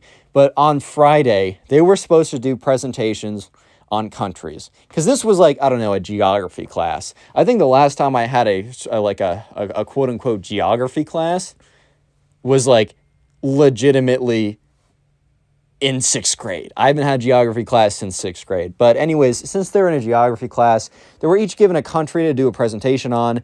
It wasn't that deep. Like, this wasn't worth like 100,000% of their grade, and if they even like coughed in the wrong time, they would fail immediately and be kicked out of school and then have to literally live on the streets from that point on. It wasn't that deep. However, it still was a presentation that was worth like what a quiz would be worth, and you had to do it in front of the entire class. I guess though, the spoiled kid decided that, he was just going to take a 0 on this presentation because he decided that this presentation was a perfect opportunity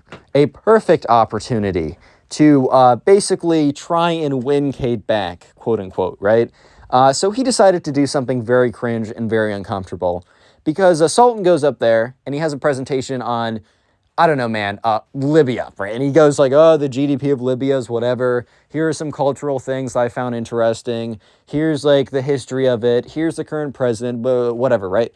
And he goes down and everyone's doing the exact same thing. And that's when the spoiled kid goes up there. And Sultan low-key thinks that in the presentation, the spoiled kid's gonna like accidentally include an image of the spoiled kid sitting on his bed covered in a pile of money and be like, oops, how did that get there? Right? But Sultan has no idea, is not prepared for what is about to come, right? He is simply not prepared for what is about to follow. So the spoiled kid goes up there and he starts the presentation. And immediately everyone realizes that this will not be a normal presentation and this will not be a normal day in geography class. Because the presentation starts not with a photo of a country, not with the name of the country. He was supposed to do Argentina, not with the name Argentina or a photo of Argentina or anything like that, or not even a blank like slide. Like it's not like he messed up and he added a blank slide. On there says, reasons to date spoiled kid. And by the way, whenever I say spoiled kid, fill in a name in your head. It's just easier for me to say spoiled kid. Yeah, so anyways, he's like, reasons to date spoiled kid. Yeah, the presentation literally says reasons to date spoiled kid. So everyone in the class starts like mumbling to each other. Some people are very shocked. And the teacher, dude, I don't know why in all these situations the teachers always just let these things run on, but the teacher must have like not been paying attention, been spacing out because all the presentations were low-key kind of boring. I mean, it's just like the GDP of Japan is 100, like boo, boring, I don't care. And I think the teacher was spacing out because he was not paying, he did not stop this, right? And he's like, reasons to date spoiled kid. And goes to the next slide. It is literally a stock image of dollar bills, bro. It's a stack of money. And it says under there, you will be financially supported. Literally saying, I will be your sugar daddy, bro. That's legit what this kid was saying. And he was like, he says, all right, so as you can see in the first slide, and I think this kid was being very careful not to expose himself right away, because the teacher would have heard if he's like, reasons to date me. Number one, I'm rich. But he's like, everyone, so as you can see in the first slide, this is true. And everyone's like, bro, what? And Sultan's like, hey, yo, bro, like, what is going on right now? Like, this is legit crazy. Yeah, and then he goes to the next slide. And it literally says, super... Bro, it says super handsome. He announces himself as... His reason number 2 is that he is self-proclaimed super handsome. And it's a photo of like, okay, I wish he put a photo of handsome Squidward in there, but it was just a photo of himself. I think it would be much funnier if he put a photo of handsome Squidward. That would be much funnier in my opinion. But yeah, it is. It's a photo of himself, and number 2 says like super handsome. And Sultan looks over, and Kate looks appalled, bro. Like I think Kate was like kind of just taking everyone else's word before when they were like, you can't date this guy, he's the worst. I think she was kind of a little disappointed, but like trusted, especially when, you know, his ex-girlfriend came up and said, yeah, this guy's the worst, that she's like, all right, fine. I think like she just had a look of like, oh, so this is why he sucks. Okay, that makes sense actually. This right here, this makes sense. Okay, cool. Yeah, and then he goes on to the next slide, and it's like, we'll pick you up in fat whip. And it's a photo of like, it's like a photo of like his dad's car or whatever. It's like one of those like nicer cars. Like, I don't know if it's a full on like Ferrari $3 million crazy car or something like that. But it's like one of those Porsche Mercedes type. It's like one of those cars that could run up for a lot of money, which is kind of dumb at a certain point. Like, if you like nice cars, you like nice cars. But dude, I kind of feel like at a certain point, you're just burning your cash. But whatever, right? He's like, we'll pick you up in nice whip or whatever. And then the next slide is the worst one. Because the next slide, he's no longer talking about himself. No. He is no longer talking about himself. He now says, so, ... And everyone's like, where is this going? It's like dot, dot, dot. And this is when the teacher starts to pay attention. And he's kind of like, what? Like, what is this presentation? Because he must have been spacing out for the I'm so rich, I'm so handsome, and I have a nice car part of the presentation. Because he definitely would have stepped in and been like, hey, bro, this doesn't look like Argentina at all. But it just says so dot, dot, dot. Kind of like the next thing's going to be crazy. So the teacher's like, is it like a GDP reveal? Is it a commentary on the internal conflicts in the southern region of the whatever, right? It's like, I don't know what this reveal is going to be. And we click to the next slide. It is the worst thing ever. Because it says, like, Kate, these reasons are great. You should go on a date with me. It's fate. It's like a poem, bro. He asked Kate out via poem. It's crazy, right? So everyone in class is like, lol. Everyone bursts out laughing. Like, it is not the reaction I bet that the spoiled kid thought. I bet when the spoiled kid was typing this up, in his mind, he was expecting everyone to be like, oh my God, this makes so much sense. You are so rich, handsome, and have an awesome car and a nice watch and are just so hot. So, of course, Kate would want to go out with you, dude. Oh my God. It was like, I wonder who this guy wants to go out with. He wants to go out with Kate. I'm so jealous. No. And then all the guys would be like, oh my God, how could Kate say no? He's so rich, handsome, and awesome. Oh my God. Yeah, let's just say that how it turned out was a little bit different. Everyone was just freaking out. Like, kids were getting out of their seats and running around with, like, you know, the hands on their head. You know that gif of, like, the guy who, like, leans back after roasting someone and all the people freak out around them? Just imagine but with the class. Like, even Sultan stood up out of his seat, put his hands on his head, is like, oh my God, starts walking back. He's a friend of the back of the room who just, like, falls out of his chair laughing. Everyone's like, what the frick, bro? Like, what is this dude doing, dude? And at this point, the teacher's like, spoiled kid, like, this has nothing to do with Argentina. And some people in the class are probably thinking, dude, you just caught on that this doesn't have to do anything with Argentina? Did you not realize that the first 3 slides were like, I'm rich, I'm handsome, and I have the coolest car ever? Because, yeah, that totally has to do something with Argentina, bro. But everyone's freaking out. You know, Sultan's on the floor laughing. He's like slamming his hand against the desk, like, oh my God, bro. Like, this is... And at this point, like, Kate is just, like, looking at the ground. She's like, I'm not here. This is not happening. Why me? Like, I shouldn't have even talked to this kid. It makes total sense why everyone was like, stay away. This kid's a freak. He's the worst. It makes sense now. I should have listened earlier. All that stuff like that. At this point, the teacher realizes what's going on. And he's like, spoiled kid, this has nothing to do with, I don't know, like the presentation. Like, this is a distraction to the class. Like, you're distracting everyone. And you're, like, making weird comments about classmates in regards to the weird poem on stage or on the screen saying, like, oh, can you go out with me, Kate? It's our fate, bro. Like, first of all, he should have been expelled for cringe, but I don't think that's actually a thing you can get expelled for. But if it is, or if it was, he definitely would have been. So you might be thinking that this is, like, the end of the story and that it doesn't get crazier. And you might be thinking, Connor, why did you title this like teacher rages or exposes or embarrasses or whatever, spoiled kid? Let me just say that this isn't the end for the teacher ranting on the spoiled kid. The teacher very soon is about to do a massive dunk on the spoiled kid in front of everyone. Probably something that he's been wanting to do for a while, but has been held back, right? So yeah, the spoiled kid is sent to the front office. He gets yelled at. He gets a 0 on the presentation, whatever. Other than that, he doesn't get much more of a punishment. So the spoiled kid, give this a couple days, right? He's no longer sitting next to Kate because he kind of realizes at this point, he kind of did the Hail Mary, which wasn't even a Hail Mary because those at least have a chance, even if it's unlikely. He did the good old shotgun to the face maneuver, which doesn't really work that well in battle. It doesn't really destroy the opponents that well. It's a little detrimental to yourself, I've heard. But yeah, this is when he learns the truth, according to him, right? So word gets out because Sultan's sitting at the table and one of his boys comes up and is like, dude, the spoiled kid is super mad at everyone.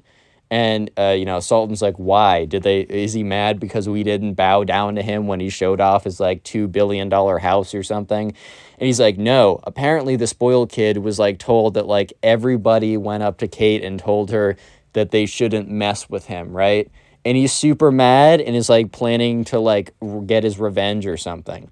So Sultan's like, what? Like, what does that even mean? And he's like, I don't know. Apparently he's going to like expose everyone or something. So Sultan's like, okay, that's pretty weird. Like, first of all, does this kid actually think that us saying, hey, man, be careful is really what made Kate not want to get with him at the end of the day? Like, does he not believe that his presentation saying that he's super rich, handsome, awesome, and drives fast cars and Kate should go out with him, which he delivered via a poem, do you really think that that didn't have any effect on the fact that him and Kate aren't currently dating at this very second in this universe, in this timeline? Like, do you really think that that is like the reason why? Do you think that that has any effect? And no. No effect at all. In fact, that probably helped his chances. But the fact that Sultan said bad words about him means that he doesn't have a chance with her anymore. Or at least that was the logic. However, the spoiled kid didn't think that one person, like he didn't think Sultan or one of Sultan's friends individually said, like, told Kate not to get with them. The spoiled kid thinks that literally everyone in his class is like against him. So he's going to expose quote unquote everybody, which is just kind of ridiculous. But Sultan is kind of excited to see it because he's like, all right, bet, let's see it. So after class, or the next day comes around and Sultan walks into class and he sits down and the spoiled kid's late. So he's like, oh, maybe spoiled kid's skipping class because he can't handle the fact that Kate's in here and he couldn't secure the bag.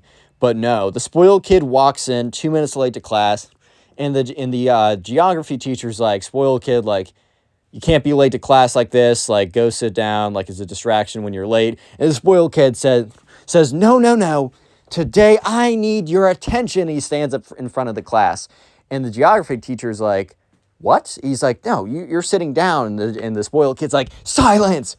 And the geography teacher literally goes silent from shock because he would have never expected one of his students to yell silence at him.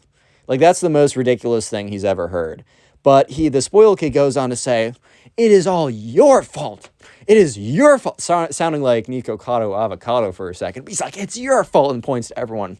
You guys were bad-mouthing me to Kate, saying that I'm not a good guy, when all I am is very good, handsome, and rich. The reason why that this girl, points to Kate, embarrassing her again, which, bro, that's not chill. Not chill at all. But he's like, the reason why she won't go out with me is because you guys tricked her into thinking that I'm the worst.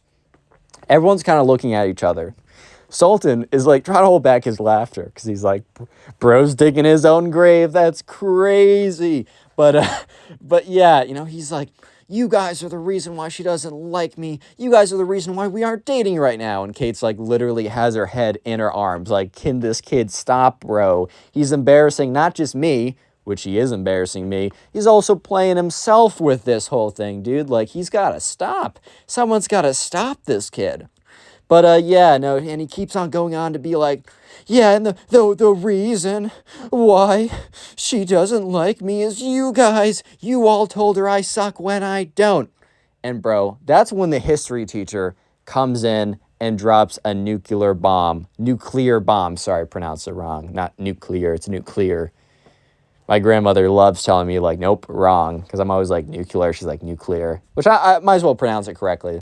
But he goes on, drops a bomb. He stands up and he's like, that's not why she said no, spoiled kid. And the spoiled kid turns around to look at the teacher. It's almost as if in one of those action movies where, like, the bad guy thinks that, like, he's, like, shot down or killed, like, the good guy or whatever. And then the good guy gets back up with, like, a massive machine gun and is like, oh, like you thought, like, you killed me or whatever. And then he comes back. Kind of like the same energy. Everyone in the class was low-key stunned because they were not expecting the teacher to come with such fire. The teacher goes on to say, the reason why that she's rejecting you is because you're an entitled, spoiled brat who thinks that just because, like, that he can get anything that he wants and he can be a jerk and disrespect anyone. The whole class goes silent, but this isn't your typical silence. This is your, damn, someone just got roasted silence. And just, like, everyone's attention, every ounce of their attention was on this teacher. Because this teacher was just going in, bro. He was going in. He's like, every day you come in with some kind of entitled arrogance. When we had show and tell, you didn't bring something that you cared about. You brought something that was expensive just because it was expensive. When you went up there to do your presentation, like, and you didn't even do the subject matter that we're covering, you just covered yourself because you wanted to ask a girl out. And what was the qualities that you portrayed up there? You didn't say that you were kind, funny, or smart. You said that you were rich and handsome. Which the first thing is because you're a father and mother, and the second thing is questionable. Boom! God damn! I'm gonna have to pull the fire alarm in here, bro, because that was too fire. That's too toasted, dude. I'm gonna catch on fire just being in proximity to these burns. But yeah, a spoiled kid literally looks so destroyed. And the teacher ends it off by saying, like, might as well sit down now and cut your losses. And instead of trying to fight back, the spoiled kid at this point knew that, yeah, man, he might as well sit down and just try and cut his losses, because he was not going to be able to recover from this one. So as soon as class got out, word spread of this like wildfire. Spread like fire, even hotter than the burns that were given to the spoiled kid, right? Sultan rushes to his lunch table with his friend, and they're all just like screaming about it. The whole lunchroom is abuzz like this. And if you don't want this to happen to you, leave a like. I'm just kidding. No, you should leave a like. But if you don't want this to happen to you, just be a good person who doesn't let things like money, or maybe if you're just like a good looking kid or whatever, you just got good genetics, you rolled well, or if you got like money, or if you're really smart, or if you're the star lacrosse, hockey, football, whatever player, if you don't let this stuff go to your head and you're a genuine good person, then this stuff will never happen to you. And that's the moral of today's story. If you want to support the channel, watch another video. Love you guys. Peace. Click on the video on screen right now. I know you'll enjoy it. Just click it. Do it. Leave a like on this video and I will give you your very own nothing. What's up, guys? Welcome back to a brand new story. And just imagine for a second that you go and see your cousin who you haven't seen in over 2 years. And it turns out that your cousin is the most spoiled kid on planet Earth. And the entire time that you're there, he's flexing just how expensive his new Yeezy Supreme Hypebeast Bape brick cinder block is, dude. And you're kind of just sitting there the entire time questioning your life and being like, why? Why do I live just to suffer, bro? Yeah, but anyways, that's the story that I'm going to be telling you today. So sit back, relax, subscribe if you're new, and let's just simply jump right into it. So we're going to call the subscriber who submitted this story Ryan. And Ryan had not seen his little cousin in about 2 years at this point. And we're going to call the little cousin, or Ryan's little cousin in the story, Ben. So the thing is, 2 years ago, they just had a kind of, not a falling out, but like, I know that like Ryan's mom and Ben's mom just didn't really leave on good terms. So like Ryan's mom was always like, they were always like a somewhat middle-class, normal family. Like they never like had to struggle that much, but they also never were able to do anything that fun. Like if they were going to have a vacation, it would be like, I don't know, to like us, their vacations would be like down the street. You go to the hotel there. You're not going to like Fiji, or you're going in to France or whatever. And the thing is, like, Ben, Ryan's cousin, would literally have a vacation every 2 months to like the most exotic place on planet Earth. But that wasn't the reason why they had a falling out.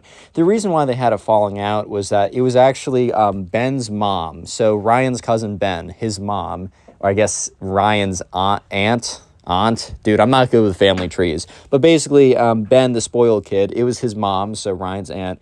It was her, like, wedding. And Ryan and his mom showed up. And Ryan's, like, parents couldn't afford, like, $1,000 to give her in, like, a wedding gift. So they got her something that was, like, fairly sentimental, right? They were, like, I don't know, it was a sentimental gift. But since, like, I don't know, like, Ben's mom was kind of like everyone else at the wedding was giving her, like, oh, here's gold-encrusted carrot for you. It restores the most hunger with good saturation. It's great in Minecraft. And they give her, like, oh, here's, like, I don't know, gold encrusted whatever, or just like really expensive stuff. And then so basically Ben's mom had a very snarky comment to Ryan's mom about like how like it's a cheap gift or something like that. And after that point, they kind of had a falling out. However, 2 years past that point, Ryan's mom and Ben's mom kind of got on the phone together. And since I think they're sisters, I think that's how it works. Somehow they're like closely related, right? They decided that like just like they got to get over it. Like they're family, they're not going to live forever, and that like, you know, it's just important for them to like stick together, and like something petty like that is ridiculous. I think both sides apologized for the way that they reacted, which, you know, I do understand, like, some people might be like, why did Ryan's mom, like, apologize? Like, she didn't do anything besides getting a gift for her sister who had a wedding.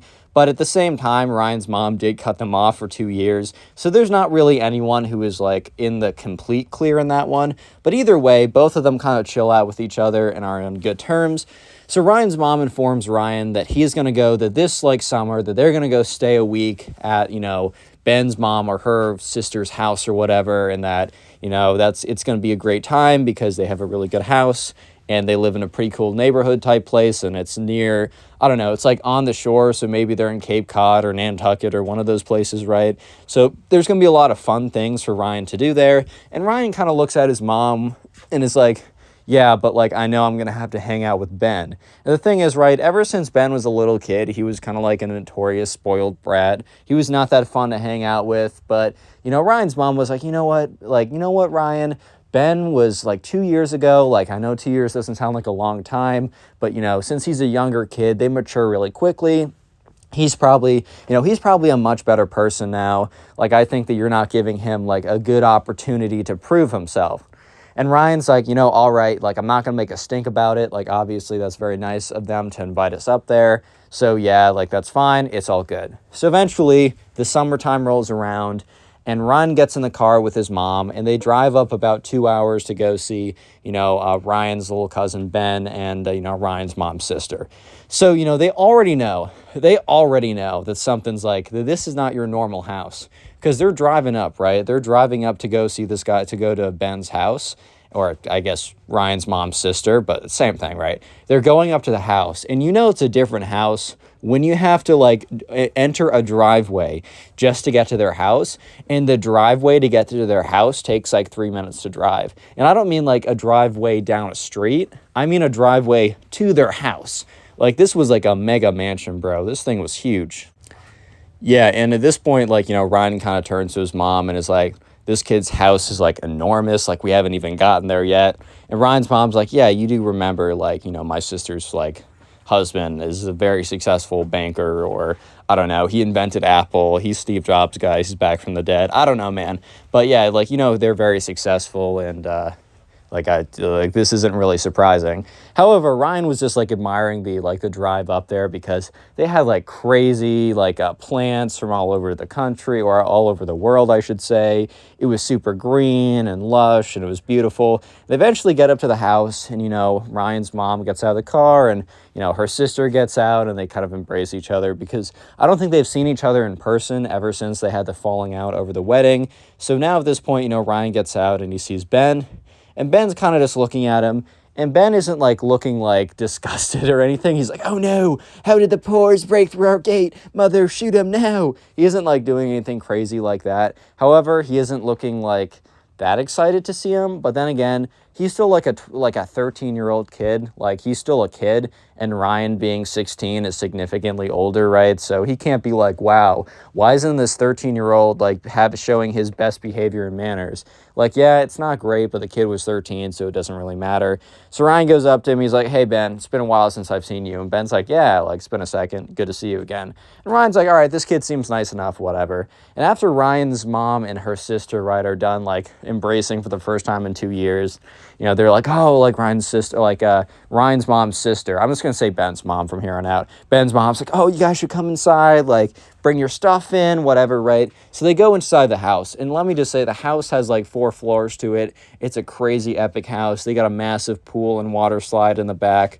It's like just an awesome house, right? So they get in there, and the guest floors are on like the 4th floor. So Ryan's like walking up all the floors, and he's just like, oh my God, is this a house or a hotel, bro? Like, I swear to God, like, you could have the entire like city, and like, you could have my entire neighborhood live in this house, and there'd still be a bedroom left over at this point.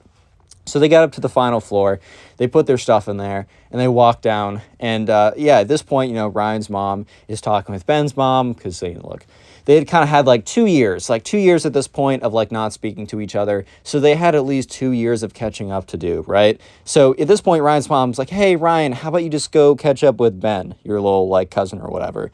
And Ryan kind of gives a look to his mom of like, bro, like, dude, like we all know what this kid is like. Because Ryan, while being fine going on this trip, right, wasn't necessarily trying to spend an exorbitant amount of time with his little cousin Ben, because he still had an assumption that he was pretty spoiled. But Ryan's mom kind of gives him a death stare of a do what I say or you will explode at 3 a.m, you know, and he's like, okay, fine, whatever. So Ryan walks over and like, or goes over to Ben, and Ben's like, yeah, come up here, I'll show you my room. So Ben opens up his door, and like, sure enough, his room is like, Ben's room is pretty awesome. There's like everything that a kid could ever want. You got on like one desk, you got an Xbox, you got a PC with a massive monitor, and it's like, you know, it's an expensive PC, right? You got the Lego Death Star, which was fire. I had Lego Star Wars a little bit back in the day. I was more of a Star Wars action figure guy than a Lego guy, but even I could admire like a Lego Star Wars, like a Death Star. Like I know how crazy those are. Yeah, but anyways, just looking around the room, there's literally everything that like a kid could want. And that's when Ben's like, dude, come over here. So Ron's like, all right, what's up? He walks over and Ben opens up his closet door. And sure enough, there's like a massive shoe rack. So Ben apparently is like almost like a hype beast shoe collector. So you already know that this kid is the worst. I'm playing. If any of you guys like that stuff. I had a stint where I really, or like a very small period of time where I was like, oh my God, if it has a Supreme logo on it, it's awesome. So like I fell down that trap too, but like I was broke, bro. Like I was a kid. I didn't have any money. So the most hypebeast thing I had were Supreme socks. Yeah, I unironically bought those because I was like, oh, I'm going to be cool now. I'm going to get all the ladies. Let me just say that was not the case. Unfortunately, I really thought that for a second. And also, by the way, I said a couple videos ago, if we got 1,000 likes in like a day, that I would tell you guys about the way I asked out my 8th grade girlfriend, which might be literally, it's worse than any story I've ever told on here. I'm not even kidding you. And I'm sticking to my word. I will be doing that because I got 1,000 likes in like 5 hours or something crazy. So thank you again. I'm just going to be doing that a little bit later. I'm going to be doing it when I think the time is right, but I will now be doing it. So you guys have unlocked the cringiest story on planet Earth. Kind of hate you guys for that, but also thank you for the likes. Yeah, but anyways, so, you know, Ben is like, dude, take a look at these.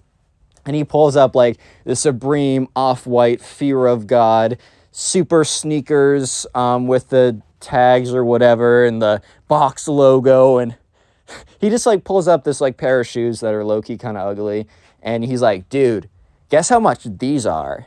And Ryan already knew that this was going to be where things went downhill, because the spoiled kid is literally saying just like, oh, guess how expensive these shoes are, right? And, you know, Brian doesn't really want to play that game, but he's like, whatever. He's like, I don't know, man, like $100? Because like, bro, like Ryan just didn't involve himself anywhere in this world. And at this point, the spoiled kid, aka Ben, his cousin, starts literally maniacally laughing. Like the kid is like an anime supervillain, bro. He's just laughing like he knows something. He's laughing like, I don't know, he has an evil plot. This kid is laughing like he's the Joker in Batman, bro. Like it's ridiculous. And Ryan's like, what? And Ben's like, these go for $1,200 at retail. And Ryan's like, dude, why would someone pay $1,200 for shoes? And that's when Ben looks down at his shoes and says, I don't know, but why would someone even pay $10 for those stinkers? And he literally points at Ryan's shoes, which are like, dude, they're like Nike shoes. Like they're very standard, normal shoes, right? I mean, yeah, sure, they're a little bit beat up, and that's for sure, right? However, they're very standard shoes. Like I got some like Nike shoes on right now, and yeah, these things are really worn. Like the bottoms are basically falling off. However, they work, bro. Like they're solid shoes. They do the job. And kind of Ryan's looking at him like, bro, shoes are shoes, man. Like as long as they're not doing damage to your feet and like you can walk in them properly, what's the point? And Ben's like, what's the point? The point is that they're expensive. And Ryan's like, well, I guess we got to agree to disagree about what's important in a shoe. And Ryan's like, or Ben's like, wait until you see this. My prized possession. He pulls out like, I don't know, some other shoe. And it just looks ridiculous to Ryan. because it's like Yeezy Supreme Bape collaboration shoe for $25,000 million. And, and Ben's like, oh, and this one, guess how many of your shoes you'd have to like sell to get one of these shoes? Like Ben literally uses the metric of how crappy Ryan's shoes are in his mind in comparison to how epic his shoe is. He's like, how many of your poor person's shoes would you have to sell to have one of my expensive shoes? Like literally being the worst ever. And in Ryan's mind, he's like, look, I knew that this kid was probably going to be a spoiled brat, right? But bro, this is a whole new level. Like, this is a whole new level of entitled kid, right? Like, this is a whole new, like, this is like, oh my, this is out of this world, bro. Real quick, if you made it this far into the video, comment spoiled down below. Spoiled will be the secret word of the day. I'll try and heart a bunch of comments to say spoiled. So if you're trying to farm some hearts on the channel, make sure to comment spoiled down below and I'll heart as many as I can. And also, if you want to support the channel, the best way you can do so is by watching this video all the way till the end. And then after that, when you guys have the time, if you do want to binge watch the old videos, you can either go to the playlist, which I'll leave in the pinned comment down below, which has all my videos, or just go to whatever YouTube recommends. Please let me know in the comment section if you are watching a bunch of my old videos. It really supports the channel. I'll try and heart and reply to those comments to say thank you. Anyways, let's get back to the story, right? So Ryan's just sitting in the shoe closet with his little cousin, and his little cousin's like, oh, and this hoodie over here goes for $1,200. How much does your hoodie go for? First of all, Ryan wasn't even wearing a hoodie. He was wearing like a Hanes t-shirt, which, I mean, it works, right? Hanes t-shirt's a Hanes t-shirt. It does the job, and it looks fine. And, like, at this point, like, Ben is like, dude, show me the tag. Like, show me the label on that. And Ryan's like, dude, it doesn't really have a label. It's like a Hanes t-shirt. And Ben's like, you mean Hanes X Supreme collab? And Ryan's like, no. Hanes X Bathing Ape collab? Ryan's like, no. Like, Hanes X Hanes collab, bro. Like, no collab there. And Ryan's like, wait, you mean it's a normal, or Ben's like, wait, you mean it's a normal Hanes t-shirt? Dude, is this like joking? Dude, if you're trying to be funny right now, you are hilarious. I'm just going to let you know. That was very funny. You're like entertaining me more than anyone else my mom has ever paid to entertain me. And Ryan's just like, what the frick, dude? Like, what is this kid on? Like, whatever drug, substance this, I can't say these things. YouTube, don't be mad. Whatever this kid is on, bro, I'm trying to smoke some of that too. I can't be saying any of this. YouTube's gonna be big mad at me.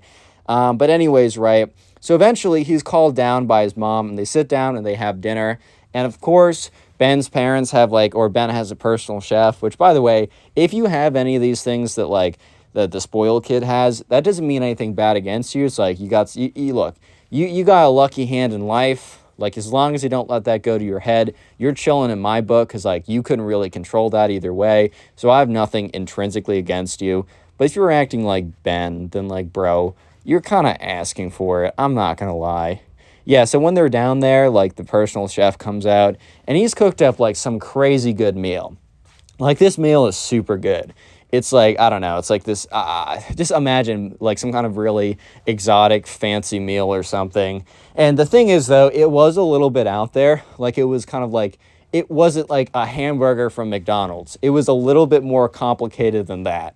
So everyone around the table was like kind of excited for this. Like, Ryan and Ryan's mom look at each other like, we haven't had a meal this good since ... Oh, wait, the wedding. So it's been like 2 years since the last time we saw these guys. Because, I don't know, Ryan's used to, like, I don't know, a Chick-fil-A run, some Panda Express, which you can't complain about. But, I don't know, when you see this stuff in comparison, you're like, God damn, like, this is food. But the thing is, there was one person at the table that was not very happy about it. And it was Ben. And Ben was about to pitch the biggest fit ever. He was like, Garçon, come back here.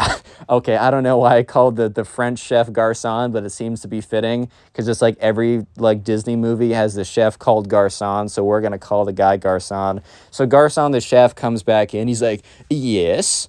And Ben's like, he takes a bite of it.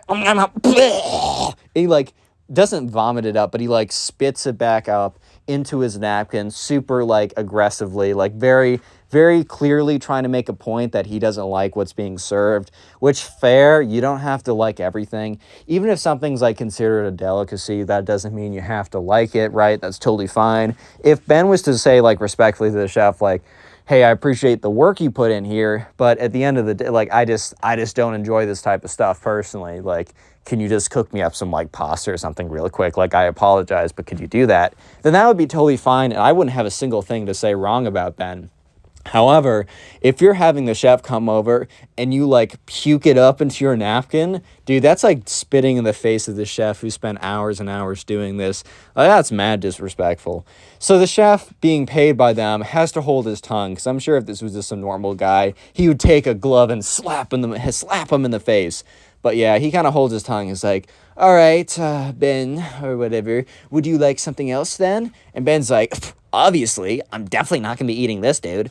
So sure enough, the chef takes it away and he like whips him up some. He just like Grubhubs McDonald's or something. I don't know, man. Something that Ben would like. And Ryan and his mom kind of look at each other like, what the heck is going on here, bro? Like, this kid is crazy. And Ryan's kind of giving his mom a look of like, bro, I told you this kid was spoiled. I told you this kid was spoiled, bro. Like, I told you. Yeah, but anyways, so the next day comes around and they're just chilling, and it's like kind of a hot day out. So Ryan's sister, aka Ben's mom, says, "Hey boys, how about you get changed into your swimming trunks or whatever? You go out in the back." And in all fairness, Ryan was actually pretty excited to go out in the back, because like it did seem pretty awesome. He's not gonna lie, like it was a whole like water park back there. So Ryan's not going to lie to you guys and say that he wasn't at least a little bit excited to go back there. So he gets in his trunks and, he goes out. At this point, right, Ryan's like, wow, this thing's amazing. Because it wasn't just a big pool. It was like a pool with a slide, but the slide was like terraformed to make it look like, I don't know, it was like a mountain, and you were sliding down a mountain, and there was like fake palm trees all around. It was like really beautiful and really pretty and really awesome. And Ryan was kind of excited, right? So he was having a good time.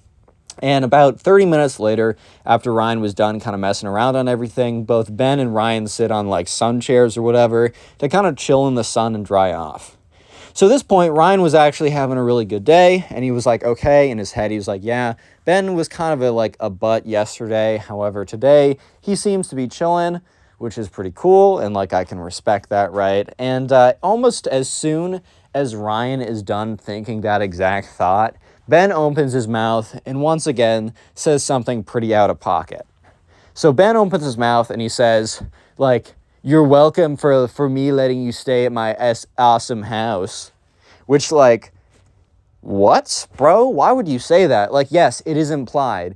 Like, it would be nice if at the end of the trip, it would actually be very courteous if Ryan was to say, "Thank you for letting me stay at your house." But to tell someone, like, "I bet you're super thankful that I'm letting you stay at my house," bro, that just defeats the whole purpose, bro. Like, obviously they're thankful. And even if they're not thankful, it would be the polite thing for them to say that. But that's on them to say it. That's not on you to force it out of them. Like, that's just some goofy behavior right there. So, yeah,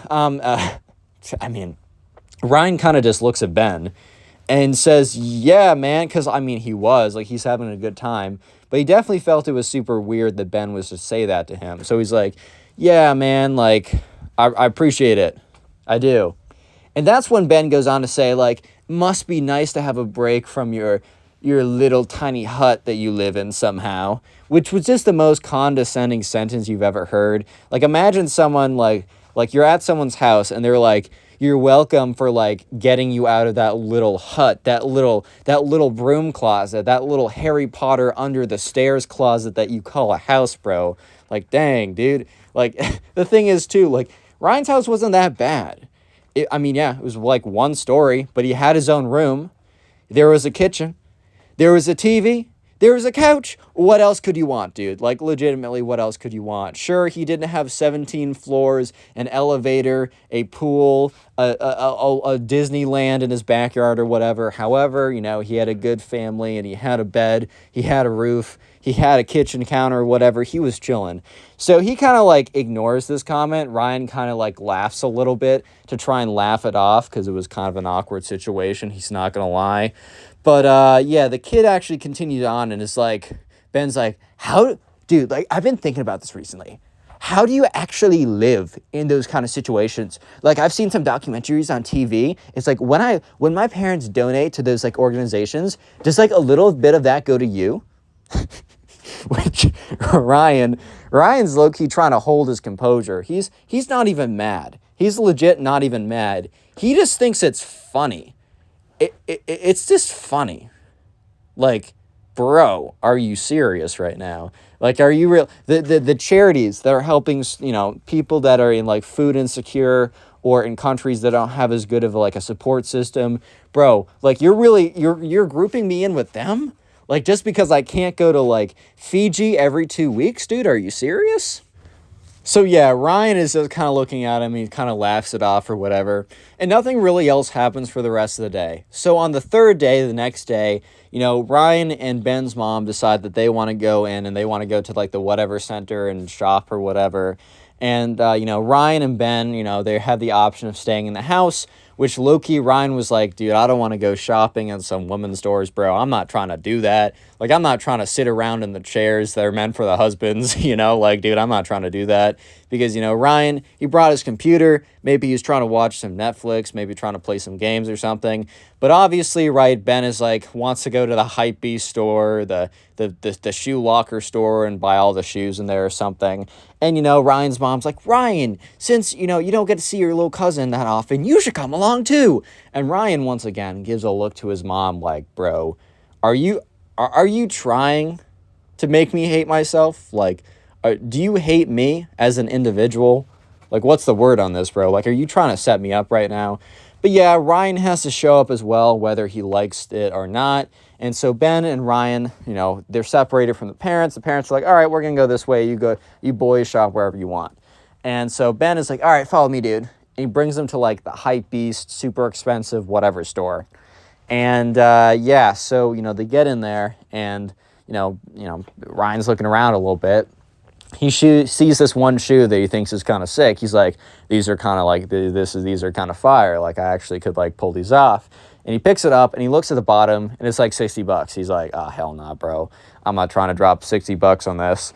And like Ben turns around. He's like, are you going to get those? And Ryan is like, no, I don't think I am. And Ben's like, why? I think they look good on you. And Ryan wasn't really trying to say, oh, they're $60. I don't feel like spending that. Because he knew that, like, Ben was definitely going to have an out-of-pocket comment.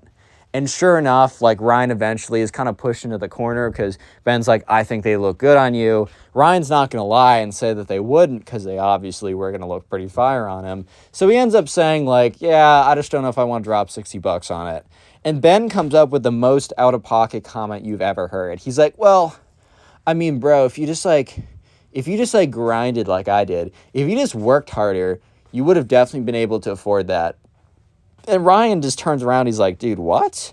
So Ryan's been holding it in pretty well, but at this point, he's like, nah, this is crazy.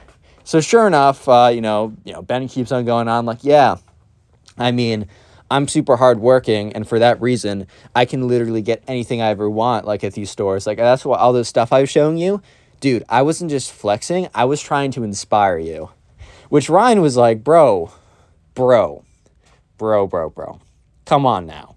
You were trying to inspire me by flexing those shoes your parents bought you. And he basically says, like, I don't understand. And, you know, Ben goes on to say, well, because I'm working so hard, I wanted to show you what the fruits of my labor looked like. And the thing is, right, it's not like, I don't know, Ben had some like secret business, some drop shipping business or something, or he ran a chain of lemonade stands or something like that. Bro legitimately just like played like Call of Duty and like collected shoes. He just had credit card access to his parents' card, who really just didn't care how much he spent on it at this point. So like Ryan was just like, oh man, like that's kind of ridiculous. However, there was one thing that like this kid, Ben, dude low-key messed up. Bro low-key messed up, bro. Because here's the thing. Ben's mom and Ryan's mom and Ben's mom, they were done shopping at whatever, and they wanted to go and get lunch. So they were walking in, and, Ben's mom's like, oh, I know the guys are definitely in that store over there, because it's like the one store that Ben is always wanting to go to. So Ben's mom and Ryan's mom walk in, and they're walking up, and they can't seem to find the kids. However, Ryan and Ben were like one aisle behind them. So when Ben starts talking, Ryan's mom and Ben's mom are like, oh, that's where they are. But the thing is, right, they stop, like, Ben's mom at least stops walking over when he hears her son talk, when she hears her son talking, and Ben's mom hears everything that Ben says. So after that little conversation, Ben and Ryan are like, or Ryan's like, it's probably getting around lunchtime, should we find the parents? And as soon as he says that, Ben's mom and Ryan's mom, they kind of like burst out from behind the scenes. And Ryan's like, oh, how long have you guys been here? And Ben's mom literally says, long enough. Like, Ben's mom was not having it right now. She was not happy at all. And like, Ryan was kind of confused. He was a little worried that, like, I don't know, his mom and like Ben's mom got another like fight or whatever, or just disagreed over something again. So he's kind of like, oh, geez, like, what's going on now? And that's when Ben's mom, instead of being mad at Ryan's mom or Ryan, goes immediately to Ben. And it's just I overheard everything you said to Ryan, like, just a second ago. And Ben's like, what? About, like, how I'm trying to inspire him? Because, like, low-key, Ben didn't see anything wrong in what he was saying, which at this point, you guys might be blaming Ben, and I totally understand where you're coming from. But at the end of the day, kid is 13. At that age, you're really just molded by your parents at that point. So the fact that Ben was like trying to inspire Ryan by flexing and telling him to work harder, bro, was just because that was just the aura / energy / parenting that like his parents gave off to him, right? I mean, you're shaped by your parents when you're that young. But Ben's mom was not having it. She was like, I don't understand how you could possibly think that, calling out Ryan for not spending that much money on shoes will inspire him. And Ben's like, well, if he worked as hard as me, he'd be able to spend like I do. So I'm just trying to like inspire him to work as hard as me. And that's when, like, because here's the thing. Sure, Ben's mom was a little bit like living on a different planet since she kind of had unlimited money too, but she grew up as a sister with Ryan's mom, and they grew up in a household where money was much tighter. So even though Ryan's mom or Ben's mom right now might have been a little bit delusional at some points, and especially, when she called out Ryan's mom for giving her a cheap present, that was probably like a little bit of delusion plus wedding day nerves. But she still had enough context, enough life experience, and real-world understanding to understand how crazy of a statement that was. So she goes on to, like, berate the spoiled kid, basically saying, like, I don't understand what you mean work harder, like your dad and I have mistakenly given you unlimited access to our credit cards. We thought that would make you like a better kid for some reason, or just make you happy, but it seems like it's turned you into like an ungrateful, spoiled brat. Like, what do you mean that you've been working like so hard or whatever? And Ben tries to justify that, like, that one time that he cleaned his room was, like, why he has, like, $100,000 to spend. And Ryan's mom, the entire time, are kind of looking at each other, especially after the spoiled kid tries to justify why he can spend $1,000 on shoes every single day was because he cleaned his room once, and that was literally the epitome of grind set, and he's grinding, and that's, like, his hard work. Hard work pays off or whatever, right? And at this point, Ben's mom realizes that she messed up, that this is low-key on her, and that she's got to take quick, evasive parenting maneuvers to try and fix the situation. So she informs, like, Ben that, the money he'll be spending from this point on will be 100% due to his, like, hard work or anything, and that he will be able to have the opportunity to get money from hard work by jobs around the house that she'll be paying out, and that he no longer has access to their credit cards. Ben right, and here's the thing. Like, I know for a fact that, like, Ben's mom was going to be like, hey, tie your shoes, here's $25,000, or, oh, go cut the grass for $1 million. Like, okay, maybe not that extreme, but she was definitely not going to be like, okay, if you work in the yard for 9 hours, I'll give you $10. That's low-key how it normally goes for 99.99% of kids, if their parents are even going to pay them. Like, most parents are like, dude, you have to clean, like, you clean the house, clean the, like, yard, do all this. we're not going to pay you, dude. Like, you're living under our roof. Like, you should be doing it either way. But you know for a fact that, like, Ben's parents were going to give him a ton of money for doing nothing. However, even though that was totally the case, Ben starts having a meltdown in the store because his parents cut him off from his credit card. Or not his credit card, cut him off from their credit card. He's like, that's so unfair. Like, you know that one of my hobbies is collecting expensive shoes. How on earth do you think I'll be able to keep up that hobby? Like, that makes me really different. Don't you care about college applications or something? Which, like, funny that, like, this kid who's 13 is, like, trying to leverage him buying expensive shoes as something that would get him into college. Yeah, right, bud. At this point, might as well just say that, like, you're a spoiled brat on your college application letter at this point. But anyways, he keeps, like, ranting on, and Ben's mom is yelling at him, like, you can't change my mind. Like, I know I created this monster, but I'm going to fix you too. And he's like, you can fix me by giving me unlimited access back or whatever. And Ben's like, well, I still have the credit card and you're not going to be able to take it back. So after he says that, like, Ben's mom literally calls up, like, the bank or whatever while they're standing there and says, hey, I want you to cancel card number, and says whatever, right? And Ben starts, like, crying in the middle of the store, like, Mom, no, you can't cancel that, Mom, no, please, like, I'm not a spoiled kid, I promise I'll show you. He's, like, having a full-on meltdown. Ryan is very, very, very uncomfortably sitting there, just kind of like, oh my God. Like, what am I supposed to do in this situation, bro? Like, I seriously don't even know what's going on. Like, what do I do, right? And after about 20 minutes of, like, Ben crying or freaking out or whatever, they all decide to just go back home at this point. And for the rest of the days, it's actually not a bad time. However, Ben is in the worst mood ever. Like, you'd come downstairs and you'd be like, how's it going? And he'd be like, terrible, I hate everything, and then storm back upstairs. But other than that, they had really good food and they went to some really cool places. And afterwards, on the car ride back, Ryan's mom was like, my sister's actually, like, a really cool person now. I think she was just going through a phase. And Ryan's like, well, unfortunately, Mom, I can't say the same for Ben. And Ryan's mom's like, yeah, I guess he wasn't as good as I was hoping he would be.